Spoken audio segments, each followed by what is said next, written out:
बंदी छोड़ सतगुरु रामपाल जी परमेश्वर जी की जय हो।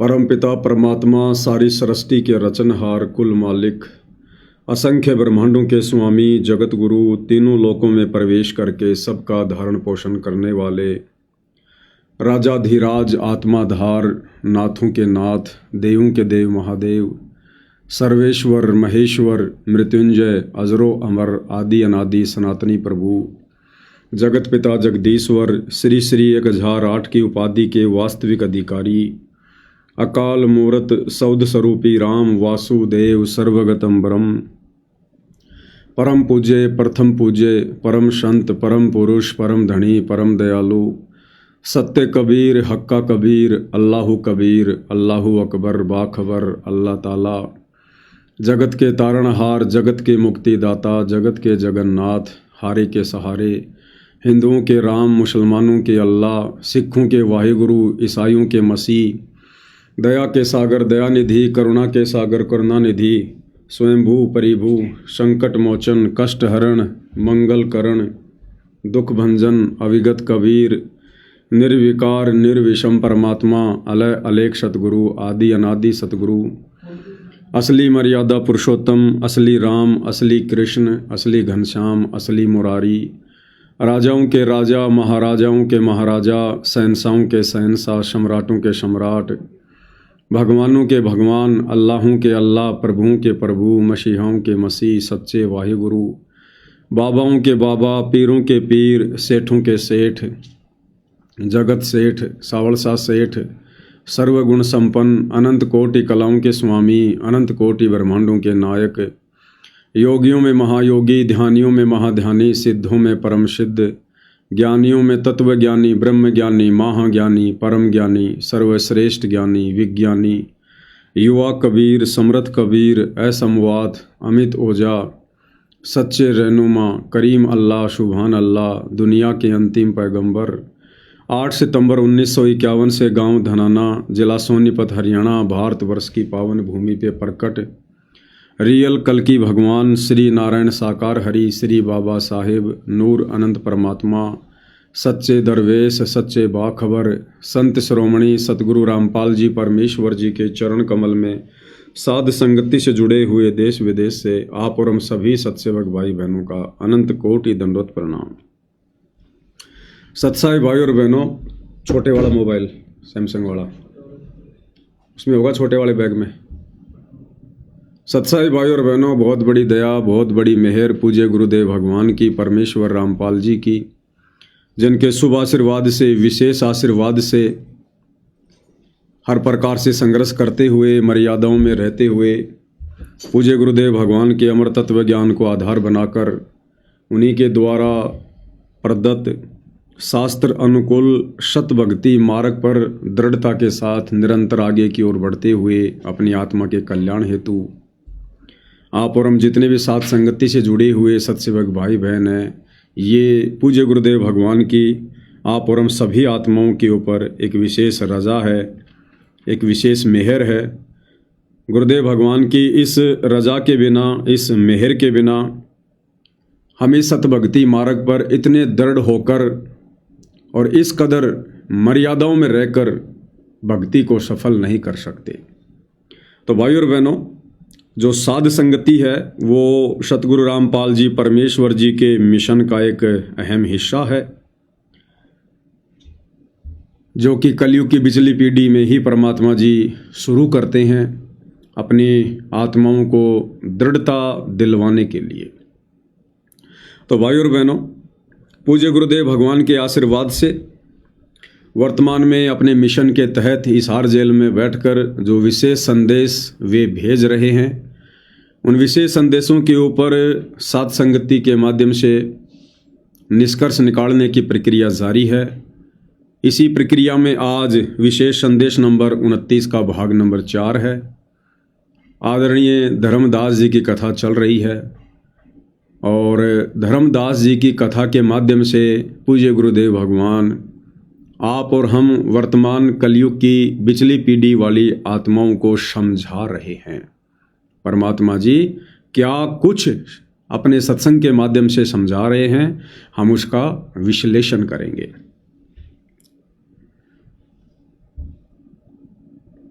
तो जब धर्मदास जी ने परमात्मा जी से जिद की कि हे परमेश्वर, मुझे एक बार आपका वो शतलोक दिखा दो जिसके विषय में आप इतना गुणगान कर रहे हो, इतनी महिमा कर रहे हो कि वहाँ ऐसे ऐसे सुख हैं कि ब्रह्मा विष्णु महेश जैसी अनंत करोड़ जो शक्तियाँ हैं, जिनको यहाँ पर हम शक्तियाँ मानकर बैठे हैं, उस शतलोक में तो परमात्मा के पहरेदार के रूप में सेवा दे रही हैं। ऐसी ऐसी अनंत करोड़ शक्तियाँ ब्रह्मा विष्णु महेश जैसी। तो धर्मदास जी की इच्छा हुई, जिज्ञासा हुई और कहा मुझे एक बार उस परमात्मा जी के दर्शन करवा दो। अंत में कबीर परमेश्वर जी जो संत रूप में थे, धर्मदास जी को उपदेश देकर शतलोक लेकर गए और धर्मदास जी को शतलोक दिखाया। सतलोक के भव्य नज़ारे देखने के बाद, वहाँ के सुख देखने के बाद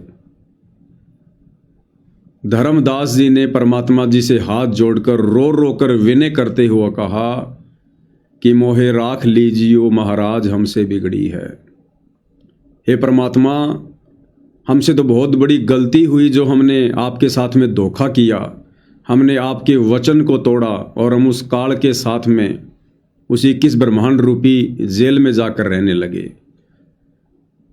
हे परमेश्वर, हमें माफ़ कर दीजिए और आप अब मुझे दोबारा उस काल के लोक में ना भेजिए। क्योंकि भाई और बहनों, जिस प्रकार एक तो देश का प्रधानमंत्री है, वो मानव शरीर में है, उसमें भी आत्मा है, और एक सूअर के शरीर को प्राप्त प्राणी है, उसमें भी आत्मा है। दोनों में आत्मा है, शरीर का अंतर है। अब सूअर के शरीर में जो आत्मा है, जो सारा दिन गंदी नाली में, गटर में, लैट्रिन में, गंदगी में नाक रगड़ता रहता है, गंदगी खाता रहता है, कोई भी उसको डरा देता है, धमका देता है, दुत्कार देता है, लठ मार देता है, और उस सूअर के शरीर में निवास कर रही आत्मा को यदि एक दिन के लिए प्रधानमंत्री के शरीर में डाल दी जाए तो सारा दिन वो क्या क्या सुख भोगेगा। कभी किसी 5 स्टार होटल में, 7 स्टार होटल में, कभी एरोप्लेन में, सैकड़ों की संख्या में नौकर आगे पीछे दौड़ेंगे, बड़े बड़े IAS अधिकारी आगे पीछे दौड़ेंगे, महंगी महंगी गाड़ियाँ होंगी, बढ़िया बढ़िया खाने को मिलेगा, और 24 घंटे बाद उस आत्मा को कहा जाए कि अब आप वापस उस सूअर के शरीर में जाओ, तो क्या भाई और बहनों वो जाएगी? क्या वो जाना स्वीकार करेगी? बिल्कुल भी नहीं करेगी, क्योंकि उसे पता चल जाएगा कि प्रधानमंत्री के शरीर में कितने सुख हैं और सूअर वाले शरीर में कितने दुख हैं। तो जब धर्मदास जी सतलोक में पहुँचे, वहाँ के सुख देखे, वहाँ के नज़ारे देखे, परमात्मा को देखा, वहाँ के ठाठ बाट देखे, तो धर्मदास जी की हालत भी ऐसी हो गई। और धर्मदास ने कहा कि हे भगवान, वो तो वास्तव में काल का लोक है, परमात्मा, वहाँ तो सुख नाम की कोई चीज़ ही नहीं है। हम तो दुखों को ही सुख मानकर उलझे हुए थे। अब आपके सतलोक में आने के बाद पता चला कि वास्तव में सुख किसे कहते हैं। वहाँ तो सुख नाम की चीज़ भी नहीं है, केवल नाम है सुख। बाकी सुख होता क्या है वहाँ तो टपका भी नहीं है। लेकिन परमात्मा जी का विधान अटल है भाई और बहनों, जो हमें सृष्टि रचना के माध्यम से गुरुदेव भगवान समझाते हैं। तो परमात्मा जी ने कहा कि भाई धर्मदास, जब तक आप भक्ति युक्त होकर वापस नहीं आओगे तब तक आप यहां नहीं रह सकते। यानी सतलोक में वही आत्मा रह सकती है जो पूर्णतया भक्ति युक्त हो। अभी आप नीचे जाओ, नीचे मैं आपको मंत्र दूंगा, फिर आपको सारनाम दूंगा, फिर आपको शब्द दूंगा, उसके बाद धर्मदास तुम यहां पर आ सकते हो। तो क्या कुछ कहा परमेश्वर जी ने, और क्या कुछ शिक्षा इस प्रकरण से वर्तमान में आप और भगत भाई बहनों को मिलेगी? सुनते हैं गुरुदेव के मुख से। तो धर्मदास जी से बोले कि आप नीचे जाओ। धर्मदास जी बोले भगवान कि वहां ना बेचो, यही रख लो मेरे दाता, इस नरक में मत दे। अब मैं नहीं जाऊं दाता वहां पर। परमात्मा बोले भी ऐसे नहीं बात सुनेगी, वहां तुम जा, चिंता ना कर, मैं तेरे साथ रहूंगा और सब भक्ति दूंगा, उससे आपकी भक्ति गजब की बन जाएगी और भक्ति युक्त होकर यहाँ आएगा, वैसे से यहाँ ठिकाना नहीं मिलेगा तेरे। और दूसरी बात है कि तूने सब कुछ देखा है, नीचे औरों को बता, तेरे भाई बहनों को विश्वास होगा। धर्मदास कहता है मोहे राख लियो महाराज हमसे बिगड़ी है, मोहे राख लियो महाराज हमसे बिगड़ी है, बिगड़ी है महाराज हमसे, बिगड़ी है महाराज हमसे, बिगड़ी है हमें नांगा लो महाराज, काल की नगरी है तुम्हें ना भेजो महाराज, काल की नगरी है। रोगरी तरह जैसे किसी ने आग में धकाया कर जबरदस्ती मर तो राख लो महाराज, हम गंदे हिसाब से। अब पता चला उन सारे भक्तों ने बताया तुमने ऐसी गलती करी थी भाई, इसलिए दुख पा रही कि हमने खुद बिगाड़ी अपनी किस्मत, तुम रख लो दाता, ना भेजो मेरे मालिक, पैर पकड़ा रोए। परमात्मा बोले भाई ऐसा ना करे, वापस चल और वहां पर मैं तेरे साथ रहूंगा, भक्ति कर, कोई दिक्कत नहीं आने दूंगा मैं तेरे को, चिंता ना करी, तेरे पीछे पीछे न फिरूंगा मैं। और ये सारे ठाठ मैंने दे रखे थे तेरे को वहां पर, निकाल तो तरह के तुम निकाल दे बेटे। तो क्या कहा कबीर परमेश्वर जी ने धर्मदास जी से कि वे धर्मदास आप नीचे जाओ, नीचे जाकर भक्ति करो, मैं आपको मंत्र दूंगा और उसके बाद भक्ति युक्त होकर ही आप सतलोक में स्थायी रूप से निवास कर सकते हो। अब विचार करो भाई और बहनों, भक्ति युक्त होकर ही यानी सत भक्ति से परिपूर्ण होकर ही हम सतलोक में स्थायी निवास प्राप्त कर सकते हैं। तो वर्तमान में पूज्य गुरुदेव भगवान हमें अपनी शरण में लेकर क्या करवा रहे हैं? हमसे भक्ति करवाकर हमें भक्ति युक्त करना चाहते हैं। अब भाई और बहनों, परमात्मा जी तो अपना काम कर रहे हैं, दूसरी तरफ जो काल है 21 ब्रह्मांड का नकली भगवान, वो भी तो अपना कार्य करेगा। काल क्या करेगा? काल ये करेगा कि हम कहीं भक्ति युक्त होकर सतलोक न चले जाएं, कहीं ये आत्मा फिर से चार्ज ना हो जाए, भक्ति युक्त ना हो जाए, तो वो भी अपनी पूरी कोशिश करेगा। वर्तमान में दोनों शक्तियां बराबर काम कर रही हैं, बराबर। काल और दयाल दोनों का सूक्ष्म रूप से भयंकर द्वंद्व छिड़ा हुआ है, युद्ध छिड़ा हुआ है। ये इस पृथ्वी पर सबसे बड़ा महाभारत चल रहा है। ये जो 2-3 देशों के बीच में लड़ाइयाँ हो रही हैं, ये कोई युद्ध नहीं है, इसका कोई मतलब नहीं है। वो तो कीड़े मकोड़े इतने हो गए धरती पर, फालतू के नाम से जाना जाता है। दूसरा भाग जिसे सतलोक आश्रम के नाम से जाना जाता है। अब ये 2 भाग क्यों बन गए? क्योंकि यहां पर काल बली अपना पूरा कार्य कर रहा है, पूरी शिद्दत के साथ कर रहा है, पूरा जोर लगाकर कर रहा है। वो नहीं चाहता कि कोई भी आत्मा भक्ति युक्त हो जाए। और भाई और बहनों, जब तक आप इस वर्तमान परीक्षा के समय में सतलोक आश्रम कमेटी के साथ में जुड़े रहेंगे, पूज्य गुरुदेव भगवान के कलयुगी परिवार के साथ, उनके बेटा बेटी भाई बंधु रिश्तेदारों के साथ, अपने कोऑर्डिनेटरों के साथ, नामदान संचालकों के साथ जुड़े रहेंगे, जब तक आप उनके कहे अनुसार चलेंगे, जब तक आप पूज्य गुरुदेव भगवान की मर्यादा तोड़ते रहेंगे, तब तक आप भक्ति युक्त नहीं हो सकते।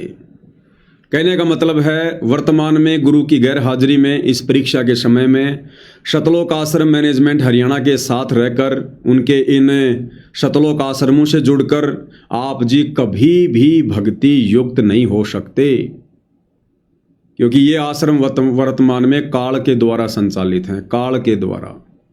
और काल कभी नहीं चाहेगा कि कोई भी आत्मा भक्ति युक्त हो जाए। तभी तो गुरुदेव भगवान की प्रत्येक मर्यादा भक्तों से तुड़वा दी गई है। अन्यथा सतगुरु रामपाल जी परमेश्वर जी के मार्ग में धनाना गांव में बैडमिंटन का स्टेडियम बनवाने का क्या काम। गुरुदेव भगवान तो मना करते हैं बच्चों, हमने तो गेम खेलना भी नहीं है, कोई खेलता है तो हमने सहयोग भी नहीं करना है। मोबाइल में भी वीडियो गेम जो खेलेगा उसका नामखंड होगा। यहाँ तो सतगुरु रामपाल जी के परिवार ने संगत के दान धर्म के करोड़ों रुपए से और गांव वालों के लिए बैडमिंटन का स्टेडियम बना दिया, तो मर्यादा टूटी ना। रोहतक के गांव किलोई में बास्केटबॉल का स्टेडियम बना दिया करोड़ों रुपए लगाकर। कहां से भक्ति युक्त हो जाओगे। हरियाणा के जाट आरक्षण में लाखों भक्तों को बैठा दिया गया। भक्तों के दान धर्म का ज्योति पाठ का करोड़ों रुपया, लगभग 5 करोड़ रुपया जाट आरक्षण में खर्च किया सतलोक आश्रम कमेटी ने संगत के दान धर्म का। कहां से भक्ति युक्त हो जाओगे भाई। राजस्थान के गैंगस्टर आनंदपाल सिंह की सीबीआई जांच का समर्थन करवा दिया काल ने। 5 लाख रुपए राजपूत करणी सेना को चंदे के रूप में दिलवा दिया। कहां से भक्ति युक्त हो जाओगे भाई। कहीं किसी की करोड़ों रुपए की लागत से लाइब्रेरी बनाई जा रही है, तो कहीं करोड़ों रुपए की लागत से जाटों की धर्मशाला बना दी गई है। कहीं छोटू राम धाम में 10-11 लाख रुपए दिए जा रहे हैं। कहां से भक्ति युक्त हो जाओगे। कहीं राजनीति में धक्के खिलाए जा रहे हैं, कभी कांग्रेस के पीछे, कभी बीजेपी के पीछे। भैया कहां से भक्ति युक्त हो जाओगे। ऊपर से काल ने अन्नपूर्णा मुहिम चलवा दी। सतगुरु के आदेश, ज्ञान और विधान के विरुद्ध जा जाकर लोगों को सूखा राशन बांटा जा रहा है, जबकि सतगुरु रामपाल जी के तो यहाँ तक आदेश हैं, अगर आपके घर पे कोई भूखा आ जाए तो भोजन करवा दो, जा जाके भोजन नहीं बांटना। यहाँ तो सूखा राशन बांटा जा रहा है। भगत समाज के ज्योति पाठ दान धर्म के पैसों से लाखों रुपए के लोगों के मकान बनवा कर दिए जा रहे हैं। टोटल विधान के विपरीत कार्य हो रहा है। कौन करवा रहा है। काल करवा रहा है। तो भैया भक्ति युक्त कहाँ से हो जाओगे। और भक्ति युक्त हुए बिना हम सतलोक में स्थायी रूप से निवास नहीं कर सकते। तो भाई और बहनों, इस प्रकार से ये काल अपनी सूक्ष्म चाल चलता है। ये ऐसे ठगता है भक्तों को महसूस भी नहीं होने देता। भक्तों को लगता हम जो कर रहे हैं बिल्कुल सही कर रहे हैं, क्योंकि गुरुदेव ने बताया कि कोई भी व्यक्ति कोई भी कार्य करता है, कोई भी साधना करता है, वो ये सोचकर ही करता है कि मैं जो कर रहा हूं बहुत अच्छा कर रहा हूं। लेकिन वो अच्छा है या गलत है, ये तो फिर सतगुरु रामपाल जी के तत्व ज्ञान को आधार बनाकर ही विचार किया जा सकता है। तो गुरुदेव भगवान के तत्व ज्ञान आधार से ये जितने भी भक्ति विरुद्ध कर्म उनके परिवार ने संगत से करवा दिए हैं, ये भाई भक्ति युक्त होने के लक्षण नहीं हैं। तो काल पूरी शिद्दत के साथ अपना कार्य कर रहा है। दूसरी तरफ सतगुरु रामपाल जी परमेश्वर, वे भी पूरी शिद्दत के साथ अपना कार्य कर रहे हैं। हमारे जैसे 2 कोटि के जीवों को खड़ा करके निमित्त बना के सात संगति के माध्यम से परमेश्वर अपनी आत्माओं को भक्ति से युक्त कर रहे हैं, परिपूर्ण करवा रहे हैं। और जितनी ज़्यादा मर्यादा इन सतलोक आश्रमों में तोड़वाई जाती है, उतनी ही ज़्यादा दृढ़ता, उतना ही ज़्यादा विश्वास सात संगति के माध्यम से सत्सेवक भाई बहनों में परमात्मा जी पैदा करवा रहे हैं। तो असल में भाई और बहनों, गुरु को परमेश्वर मानकर, ज्ञान को आधार बनाकर, गुरु की गैर हाजिरी में घर को सतलोक आश्रम बनाकर जो भक्ति युक्त वाली जो प्रक्रिया चल रही है, वो केवल साध संगति में चल रही है। क्योंकि भक्ति युक्त हुए बिना हम सतलोक में स्थायी निवास नहीं कर सकते। आगे क्या कह रहे हैं गुरुदेव भगवान। धर्मदास को फिर हौसला हुआ और तीसरे दिन शरीर में वापस आया। आसपास सारे रिश्तेदार भी आ गए। 3 दिन में सारा गांव क्यों सेठ था, पैसे वाला था, लोग जोर बैठे, ना मरता ना जिंदा। इसका क्या हाल हो गया। परमात्मा ने बताया मैं काशी में हूँ, एक दुल्हे का काम करता हूँ, मेरा नाम कबीर है, मेरा गुरु रामानंद जी है स्वामी रामदास, जो वहाँ के प्रसिद्ध संत हुआ करते थे। धर्मदास जी सचेत हुए, उठे भी देखा चारों तरफ हाहाकार मत, चारों जिंदा हो गए तो एकदम खुशी की लहर आ गई। आमने भी रोए तो वो कहने लगा क्या हो गया तुमको। वो बोले आप तो मर गए थे, ना मरो थे ना जियो थे, अचेत पड़े थे, बेहोश थे, हमको टेंशन होगी थी कि मरेंगे, तब उसको विश्वास आ, नहीं तो सपना मानना वो, ये मन इतना दुष्ट है, इतना उल्टा चल रहा है। जब ठीक ठिकाने की तरफ चलता है जीव, परमात्मा कसर नहीं छोड़ती, ये उसका बाप है। तो तब धर्मदास को विश्वास हुआ तेरे की सचमुच में तो सचखंड गया, सतलोक गया था। फिर उनको बताने लग गया सारी, मैं वहाँ गया था, फुकंदा बाबा भगवान है, खुद है, सारी सृष्टि रचने वाले हैं, ब्रह्मा विष्णु महेश तक के सामने कुछ भी नहीं है। वो रिश्तेदार आए थे तो चले गए, पागल हो गया, पार्टनर दे जिंदा हो गया, शुक्र है। लेकिन जिसका लागे वो तन धर्मदास काशी पहुंचे और देखे दुल्हे के रूप में बैठे, वही सूरत क्यों की क्यों चरणों में पड़ गए। क्या कुछ संदेश दिया गुरुदेव भगवान ने इस छोटे से सत्संग में।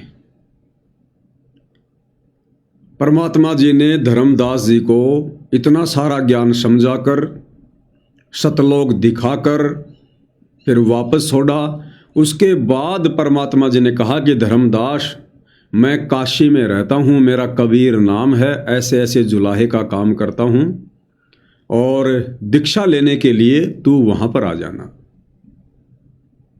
अब विचार करो भाई और बहनों, इससे पहले भी तो परमात्मा धर्मदास से कई बार मिल चुके थे, लेकिन परमात्मा ने धर्मदास को ये क्यों नहीं कहा कि भाई मैं काशी में रहता हूँ और तू वहाँ आ जा और दीक्षा ले ले और भक्ति कर।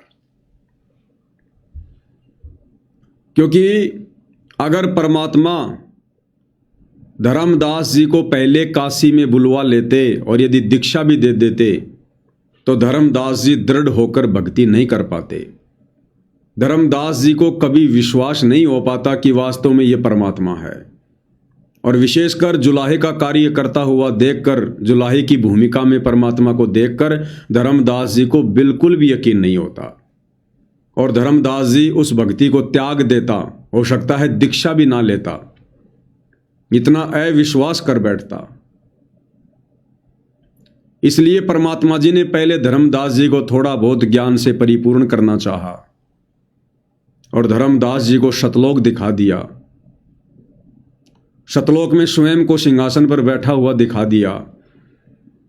और जब धर्मदास जी ने देखा कि सतलोक के सिंहासन पर तो वही महात्मा है जो नीचे से मेरे साथ आया है, यानी जो मुझे लेकर आया है, फिर धर्मदास जी को यकीन हुआ अगर इस प्रक्रिया के बिना धर्मदास जी को डायरेक्ट परमात्मा काशी में बुला लेते तो धर्मदास जी कभी भी परमात्मा को परमात्मा के रूप में स्वीकार नहीं करते और सत भक्ति से वंचित रह जाते और आगे उनकी भक्ति बिल्कुल भी नहीं चलती।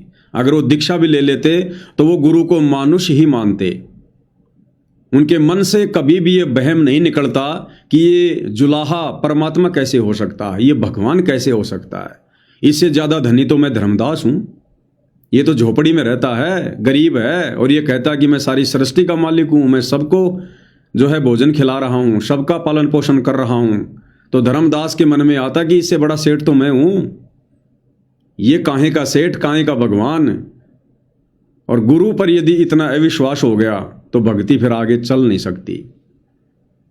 अर्थात भाई और बहनों, सतगुरु रामपाल जी परमेश्वर यहां पर यह संकेत करना चाहते हैं कि बच्चों, जब तक तुम भी इतना विश्वास अपने गुरु पर नहीं करोगे, अपने गुरु के वचन पर नहीं करोगे, इस भक्ति पर नहीं करोगे, सतलोक पर नहीं करोगे, तब तक चाहे तुम कोई भी नाम दीक्षा ले लो, तुम दृढ़ होकर इस मार्ग पर नहीं आगे बढ़ सकते।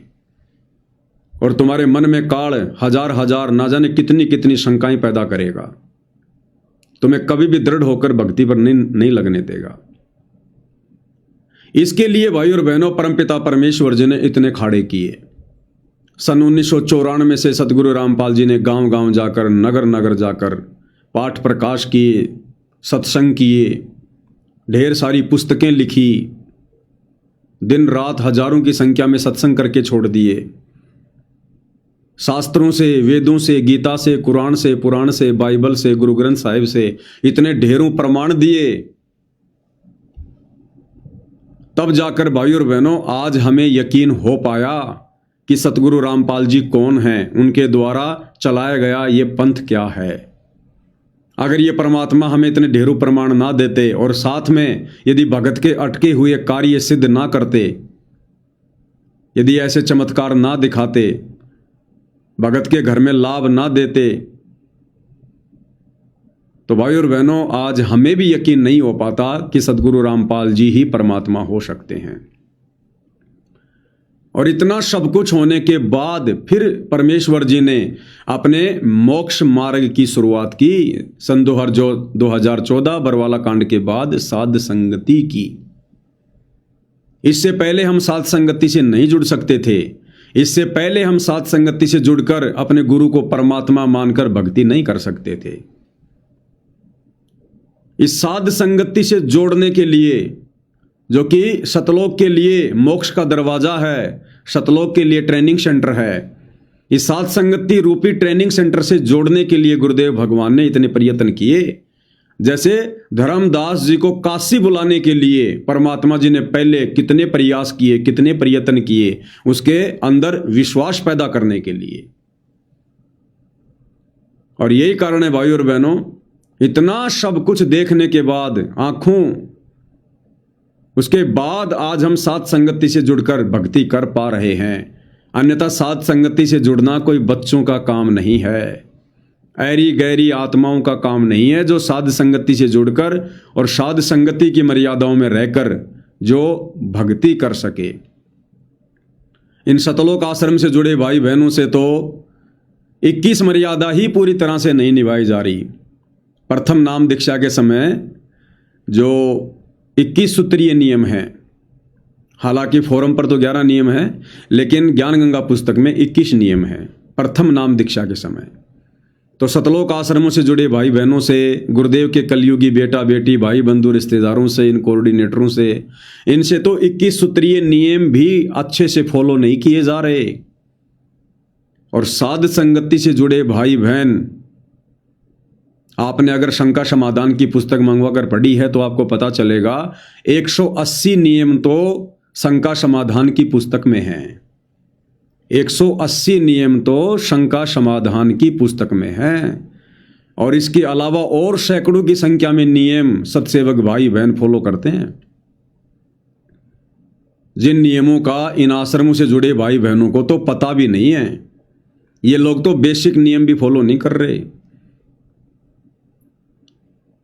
और ये इतने सारे नियम हम क्यों फॉलो कर पा रहे हैं भाई और बहनों? 180 नियम यानी जीवित मरने वाली स्थिति। 180 नियम जो शंका समाधान पुस्तक में लिखे हैं, ये वही आत्मा फॉलो कर सकती है जिस आत्मा ने खुद को भक्ति मार्ग पर जीवित मार लिया है। और जीवित मारने का एक ही फॉर्मूला है, लोकलाज से दूर हो जाना। तो साध संगति से जुड़े भाई बहन जो ये इतने ढेर सारे नियम फॉलो कर रहे हैं और फिर भी उन्हें लगता है कि ये तो कुछ भी नहीं है, ये तो बहुत कम नियम है, कुछ भी नहीं है ये तो, क्योंकि वो उन्होंने लोकलाज को मार दिया, अपने आप को जीवित मार दिया। और जिसने लोकलाज को खत्म कर दिया, सोचो उसने सतगुरु के सभी नियमों को फॉलो कर लिया। क्योंकि यदि हमारे नियम टूटते हैं तो लोकलाज के कारण टूटते हैं।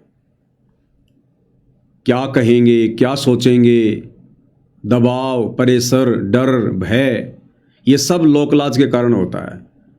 और जिसने लोकलाज त्याग दी, समझो उसने 90% इस भक्ति मार्ग पर सफलता प्राप्त कर ली। लोकलाज ना कीजिए निर्भय हो रहिए, और जय मन चावे राम को तो दासा तंदरिए। तो भाइयों बहनों, जिस प्रकार धर्मदास को परमात्मा ने काशी बुलाने से पहले उसको इतना दृढ़ किया, इतना विश्वास दिलाया ताकि वो भक्ति कर सके, ठीक इसी प्रकार साध संगति से जोड़ने के लिए परमात्मा जी ने आत्माओं को किस कदर तैयार किया। और उसके बावजूद भी कितनी आत्माएं हैं जो साध संगति से वर्तमान में जुड़ पाई हैं, साध संगति से जुड़कर पूर्ण मर्यादा में रहकर भक्ति कर पा रही हैं। अन्यथा साध संगति में आकर भी लोग भाग जाते हैं। कुछ दिन आएंगे, देखेंगे, फिर उन्हें लगेगा कि भैया यहाँ तो बगुले की खुराक नहीं है। साध संगति में बगुलों की खुराक नहीं है, यहाँ तो हंसों की खुराक है। और कुछ दिन बाद में फिर वो कोई न कोई कमी निकाल कर साध संगति से 9 2 11 हो जाते हैं। तो साध संगति रूपी मानसरोवर में अंत तक वही रुकेगा जो वास्तव में सतगुरु का निर्विकारी हंस होगा, क्योंकि हंसों की खुराक मोती होती है, मोती, मेंढक नहीं खाता हंस। तो ये गंदी राजनीति करने वाले, स्टेडियम बनाने वाले, राजनेताओं के पीछे दौड़ने वाले, सामाजिक लोगों के पीछे दौड़ने वाले, झूठा भाईचारा निभाने वाले, बिना सोचे समझे दान धर्म देने वाले, भेड़ चाल में चलने वाले, इस प्रकार के भगत भाई बहन साध संगति से जुड़कर भक्ति नहीं कर सकते। तो आगे क्या कह रहे हैं पूज्य गुरुदेव भगवान। आसपास के कॉलोनी के लोग आगे बुलाए, बताओ पूछे कौन है ये धर्म सेठ है, ऐसे ऐसे काशी का प्रसिद्ध सेठ है नवा का पांडवगढ़ का। और सब लोग देख किसी पागल हो रहे लोग इस नीरू के पुत्र को भगवान मानते हैं, इनकी अकल पर पत्थर पड़ी। यानी दुल्हाए भी ये बात बोला, जो देखा वो यही कहा। गुरुदेव भगवान कह रहे हैं जब धर्मदास जी काशी में गए, जो परमात्मा जी ने कहा था कि भाई मैं वहां पर जुलाई का काम करता हूं, ये मेरा नाम है, तू वहां आ जाना, मैं तेरे को सतनाम दूंगा। जब धर्मदास जी सतनाम लेने के लिए गए और जब धर्मदास जी ने देखा कि ये तो वही परमात्मा है भाई, चरणों में गिर गया, रोने लगा, लोगों से कहने लगा। और जब काशी के लोगों को पता चला, उन जुलाहों को, कि भाई ऐसे ऐसे एक बांधवगढ़ का एक बहुत बड़ा सेठ धर्मदास यहां पर आया हुआ है और इस नीरू के पुत्र इस कबीर को परमात्मा बता रहा है, भगवान बता रहा है, उसके चरणों में गिर रहा है, रो रहा है। तो सारे जुलाहे मजाक उड़ाने लगे कि भैया ये सेठ भी पागल हो गया, ये नीरू का बेटा बड़ा चमत्कारी है, बड़ा जंतर मंत्र करता है, ये इसने इस सेठ को भी वशीकरण में ले लिया, इसको भी मोह लिया इसने, अब ये भी इसी के गुण गा रहा है। क्योंकि भाई और बहनों, सदियों से एक कहावत रही है कि घर का जोगी जोगना, बाहर का जोगी सिद्ध, और दीपक तले हमेशा अंधेरा रहता है। अब धर्मदास जी ने तो आंखों देख लिया भगवान को, सतलोक में बैठा देख लिया, अनंत कोटि ब्रह्मांडों के सिंहासन पर, रतन जड़ित सिंहासन पर, उनकी ओरिजिनल आभा, उनका नूर देखा। अब धर्मदास कैसे माने उन जुलाहों की बात, जिसने आंखों देख लिया और जुलाहे मजाक उड़ा रहे हैं कि देखिए नीरू के बेटे को परमात्मा कह रहा है, भगवान कह रहा है। तो भाई और बहनों, वो स्थिति वर्तमान में सतगुरु रामपाल जी के पंथ में है। साध संगति से जुड़े भाई बहन जिन्होंने सतगुरु रामपाल जी को तत्व ज्ञान की दृष्टि से परमात्मा के रूप में जान लिया, पहचान लिया है, जिन साध संगति से जुड़े भाई बहनों को सतगुरु रामपाल जी में कबीर भगवान दिखाई दे रहा है, शब्द रूप कबीर भगवान दिखाई दे रहा है, और हम अपने गुरु को परमात्मा मानकर परमात्मा वाली क्रिया ही कर रहे हैं। गीता अध्याय 3 श्लोक 13 के अनुसार प्रतिदिन घर घर उन्हें भोग लग रहा है, भोग की आरती के साथ। घर घर में परमपिता परमेश्वर जी के सिंहासन लग गए हैं, उन्हें अपना आराध्य इष्ट देव मानकर पूजा जा रहा है। साध संगति से जुड़े भाई बहनों के घरों से उस नकली कबीर की दाढ़ी मूछ वाली फोटो को हटा दिया गया है। घर घर में गुरुदेव भगवान को 5 दीपक वाली थाल के साथ सुबह और शाम उनकी आरती उतारी जा रही है। घर घर में पूज्य गुरुदेव भगवान का चरणामृत बनाकर पिया जा रहा है, क्योंकि ज्ञान वाली आंखों से भाई बहनों ने अपने गुरु को परमात्मा के रूप में जान लिया, पहचान लिया। मैंने जान लिया, पहचान लिया, सतगुरु को गोविंद मान लिया। अब इन सतलोक आश्रम वाले भाई बहनों की स्थिति हो रही है जुलाहों जैसी। सतगुरु रामपाल जी के परिवार की स्थिति हो रही है उन जुलाहों जैसी। घर का जोगी जोगना, बाहर का जोगी सिद्ध।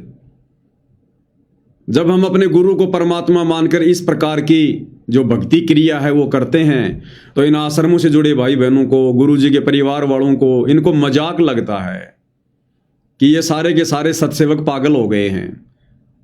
अरे ये गुरु जी को भगवान कह रहे हैं, ये गुरु जी को परमात्मा मान रहे हैं, और बताओ और जो भगवान की फोटो थी दाढ़ी मूंछ वाली उसको फाड़ दिया इन्होंने। अरे इन सत्सेवकों को समझाओ। संत रामपाल जी तो 9 मार्च 1997 में कोई सतलोक चले गए सशरीर। कबीर जी आए थे और कबीर जी ने संत रामपाल जी को आकाश में उड़ा दिया, वो तो सतलोक चले गए। और ये सत्सेवक कह रहे हैं कि संत रामपाल जी का तो जन्म ही नहीं हुआ। संत रामपाल जी तो 8 सितंबर 1951 को प्रकट हुए हैं। अरे ये सत्सेवक तो पागल हो गए। ये गुरु जी को भगवान बता रहे हैं, इनकी बुद्धि भ्रष्ट हो गई है। तो जैसी स्थिति भाई और बहनों उन काशी के जुलाहों की थी, वो स्थिति वर्तमान में गुरु को लेकर गुरु के परिवार की है। गुरु के परिवार के पीछे अंधी होकर चल रही लाखों की संगत की है। अब भैया ये परिवार जो मर्जी करे, जो मर्जी कहे, हमारी स्थिति जब धर्मदास वाली हो चुकी है, धर्मदास ने आंखों से देख लिया, हमने ज्ञान वाली आंखों से देख लिया। धर्मदास ने गुरु के वचन पर विश्वास नहीं किया तो परमात्मा ने उन्हें आंखों से सतलोक दिखा दिया। हमने अपने गुरुदेव के वचन पर विश्वास किया तो गुरुदेव ने हमारी दिव्य दृष्टि खोल दी। गरीब ऐसा सतगुरु हम में लिया, ज्ञान योग दिया खोल। तो गुरुदेव ने हमारा ज्ञान योग खोल दिया सत्सेवकों का, और ज्ञान से पहचान करवा दी। तो अब हम कैसे यकीन करें इस नादान संगत की उन बेवकूफ भरी बातों पर? हम क्यों यकीन करें? क्योंकि हमने तो ज्ञान वाली आंखों से गुरु को पहचाना है। तो भाई और बहनों, जिस प्रकार धर्मदास जी ने किसी भी जुलाई की कोई बात नहीं मानी, धर्मदास के ऊपर कोई असर नहीं हुआ, क्योंकि धर्मदास जी आंखों देख कर आया था। और जो वर्तमान कलयुग की बिचली पीढ़ी में ज्ञान वाली आंखों का इस्तेमाल करके अपने गुरु की पहचान नहीं करेगा, वो धीरे धीरे गुरु को मानुष मानने के चलते एक दिन ऐसा आएगा वो भक्ति पद और मर्यादाओं से नीचे गिर जाएगा। और आप देख रहे हो भाई और बहनों, भक्ति मर्यादाओं से तो पूरी संगत नीचे गिर चुकी है, गुरु का परिवार नीचे गिरा हुआ है। और जब मर्यादाएं नहीं है तो कुछ दिनों बाद में ये भक्ति से भी नीचे गिरते चले जाएंगे। हम सत्सेवक भाई बहनों की और सतलोक आश्रम से जुड़े गुरुदेव के कलयुगी परिवार की और उस नादान संगत की हालत उन कुत्तों की तरह है जिन कुत्तों को लेकर एक छोटी सी कथा है। एक कुत्ता था और वो कुत्ता एक खरगोश के पीछे दौड़ रहा था। खरगोश 20-30 मीटर आगे था, कुत्ता पीछे था। दोनों आगे पीछे दौड़ रहे थे। काफी समय हो गया। दौड़ लगाते लगाते एक गांव आ गया। अब खरगोश दौड़ता है तो आवाज थोड़ी कम आती है, और जब वो कुत्ता दौड़ता है तो आवाज ज्यादा आती है। तो गांव के बाहर 10-15 जो कुत्ते थे और बैठे हुए थे, लेट रहे थे, आराम फरमा रहे थे। तो खरगोश तो फटाफट निकल गया, कुत्तों का ध्यान नहीं गया। जब दूसरा कुत्ता पीछे से आया आवाज करता हुआ तो बाकी कुत्ते जाग गए और देखा भाई ये क्यों भाग रहा है, कहां भाग रहा है। वो बाकी कुत्ते भी उस कुत्ते के पीछे पीछे दौड़ लिए कि जरूर कोई न कोई बात है, जरूर कोई न कोई बात है। वो बाकी सारे कुत्ते उस कुत्ते के पीछे दौड़ लिए। इतने में वो खरगोश झाड़ियों में जो है कोई बिल वगैरह था, कोई गुफा थी सकड़ी सी, उस गुफा के अंदर जाके वो गहरा छिप गया। और जो एक कुत्ता उसके पीछे दौड़ रहा था उसने देख लिया। तो वो जो कुत्ता था उस झाड़ी के चारों तरफ चक्कर काटने लगा, और वो जो बिल था उस बिल के पास में टकटकी लगा के खड़ा रहा कि खरगोश इसी के अंदर है, जाएगा कहां। अब उस कुत्ते को यकीन था, उस कुत्ते ने अपनी आंखों से देखा, इसलिए कुत्ते को विश्वास था कि खरगोश इसी बिल के अंदर है। वो कुत्ता वहीं खड़ा रहा। बाकी कुत्ते जो देखा देखी में दौड़े थे उनको खरगोश दिखाई नहीं दिया। अब वो कुत्ते थोड़ी देर तो सूंगा सांगी करके इधर उधर घूम घाम के 10-15 मिनट तो खड़े रहे। उसके बाद धीरे धीरे एक एक करके और वहां से 9-2-11 हो लिए, क्योंकि उन कुत्तों ने खरगोश को देखा नहीं और खरगोश को बिल में घुसते हुए नहीं देखा, जिस कारण से उन कुत्तों को यकीन नहीं था। वो कुत्ते विश्वास के साथ वहां पर खड़े नहीं रह सकते थे, तो वो बाकी कुत्ते धीरे धीरे वहां से निकल लिए और वो एक कुत्ता वहां पर टकटकी लगा के खड़ा रहा और कुछ देर बाद उसने खरगोश को पकड़ लिया और मुंह में दबा के उधर से निकला। बाकी कुत्ते देखते रह गए। तो जो प्रथम कुत्ता है वो कुत्ता है साध संगति से जुड़े सत्सेवक भाई बहन। जिन कुत्तों ने सतगुरु रामपाल जी के, जिन साध संगति से जुड़े कुत्तों ने सतगुरु रामपाल जी को ज्ञान वाली आंखों से देखा है, जाना है, पहचाना है, परमात्मा के रूप में हृदय से स्वीकार किया है। और जो दूसरे जो कुत्ते थे काफी संख्या में, वो कुत्ते हैं जो सतलोक आश्रम वाले हैं, गुरुदेव के बेटा बेटी भाई बंधु रिश्तेदार हैं। सतगुरु रामपाल जी के इन कुत्तों को विश्वास नहीं है कि तुम्हारा गुरु ही परमात्मा है, तुम्हारा गुरु ही भगवान है। तो ये कुत्ते धीरे धीरे धीरे धीरे एक एक करके और ये भक्ति से भी 9-2-11 हो जाएंगे। इसलिए भाई और बहनों, आप और हम साध संगति से जुड़कर मर्यादाओं में रहकर भक्ति कर रहे हैं, क्योंकि हमारी आत्मा ने हमारे परमात्मा को पहचान लिया, हमने सतगुरु के मिशन को पहचान लिया, हमने इस मनुष्य जन्म से क्या करना है हमने वो बात जान ली। इसलिए हम दृढ़ता के साथ साथ संगति से जुड़े हुए हैं। और ये दुनिया भर के तमाम नियम, अगर लाखों नियम भी लागू कर दिए जाएं सतगुरु रामपाल जी की प्राप्ति के लिए, सतलोक की प्राप्ति के लिए, तो भी हमारे लिए कुछ नहीं है, कुछ नहीं, रत्ती भर भी नहीं है। हम लाखों नियम भी हर स्वीकार कर जाएंगे, क्योंकि हमें पता चल गया कि सतगुरु रामपाल जी कौन है और हमने इस मनुष्य शरीर से क्या करना है। तो भाई और बहनों, जिस प्रकार धर्मदास जी को दृढ़ विश्वास हो गया था आंखों देखकर, इसी प्रकार ज्ञान वाली आंखों से सतगुरु रामपाल जी को पहचान कर हम सत्सेवक भाई बहनों को भी दृढ़ विश्वास हो गया है। इसलिए हम इस भक्ति मार्ग पर ना तो कोई गलती कर सकते, ना कोई मर्यादा तोड़ सकते, ना कोई नियम भंग कर सकते, ना हम ऐसी कोई क्रिया कर सकते जिस क्रिया के करने से हमारे गुरुदेव भगवान नाराज हो। तब भाई और बहनों, हम इस मार्ग पर सफलता प्राप्त कर पाएंगे। आगे क्या कह रहे हैं गुरुदेव भगवान? धर्मदास जी ने चरण पकड़ कर छोड़ दे, परमात्मा गलती बहुत होगी, हे दयालु माफ करो। जब परमेश्वर ने उसको कहा, बच्चा तेरा दोष नहीं, इस काल में सबकी बुद्धि पैर रखी, और जो भी ये सारा संसार आपको दिखाई देता है ये कुछ भी नहीं है। 1 सेकंड में मृत्यु हो जाती है इंसान की, और फिर कुत्ते गधे बनाकर छोड़ देता है। इसने तो सच्ची भक्ति करने नहीं देनी, या सच्ची भक्ति या दसी व्यवस्था नए ही जीवों की बनाए रखे हुए हों। उस टाइम तो धर्मदास जी सारी मन में था, वो बात ही नहीं रही। अब परमात्मा बोले, धर्मदास आप अपने घर जाओ और बच्चा मैं वही आऊंगा तुम्हारे पास।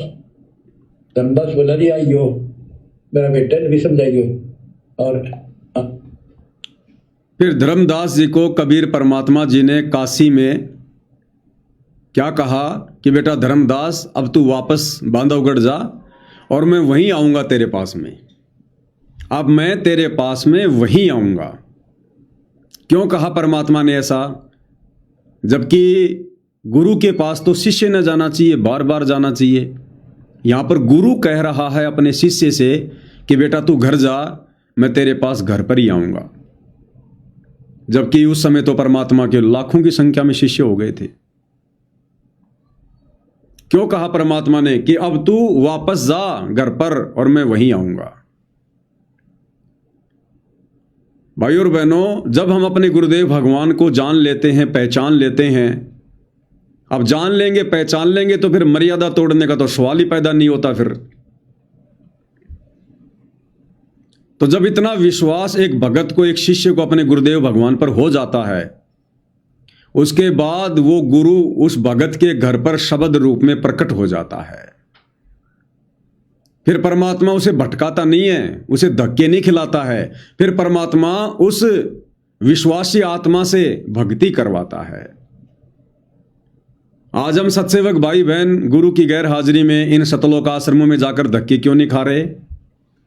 हम इस बाकी नादान संगत की तरह बेवकूफी भरे कार्य क्यों नहीं कर रहे? क्योंकि हमने गुरु को जान लिया, पहचान लिया, हमारे को विश्वास हो गया और हमने अपना टारगेट केवल मोक्ष प्राप्ति को बना लिया कि मोक्ष प्राप्त करने के लिए, गुरु की मर्यादा निभाने के लिए, चाहे समाज से संघर्ष करना पड़े, चाहे परिवार से करना पड़े, कुछ भी करना पड़े, सब कुछ करेंगे। अब हम पीछे कदम नहीं हटाएंगे। ये गर्दन जा सकती है लेकिन अब हम पीछे नहीं हटेंगे। भाई घर छूटो, चाहे जग रूठो, चाहे रूठो ये संसारा हो, कौन सुनेगा मेरी काल लोक में, जब गुरु रूठ गया मेरा हो। तो जब इतनी दृढ़ता भगत को हो जाती है, फिर परमात्मा अपने भगत को धक्के नहीं खिलाता।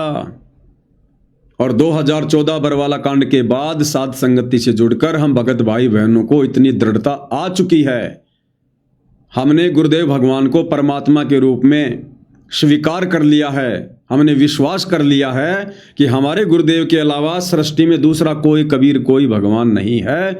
अगर कोई कहीं बैठा है तो हमारे गुरुदेव भगवान ही, जो अनंत कोटि कलाओं के स्वामी है, अपना दूसरा रूप बनाकर बैठे हैं। उसके बाद फिर गुरु अपने भगत को धक्के नहीं खिलाता।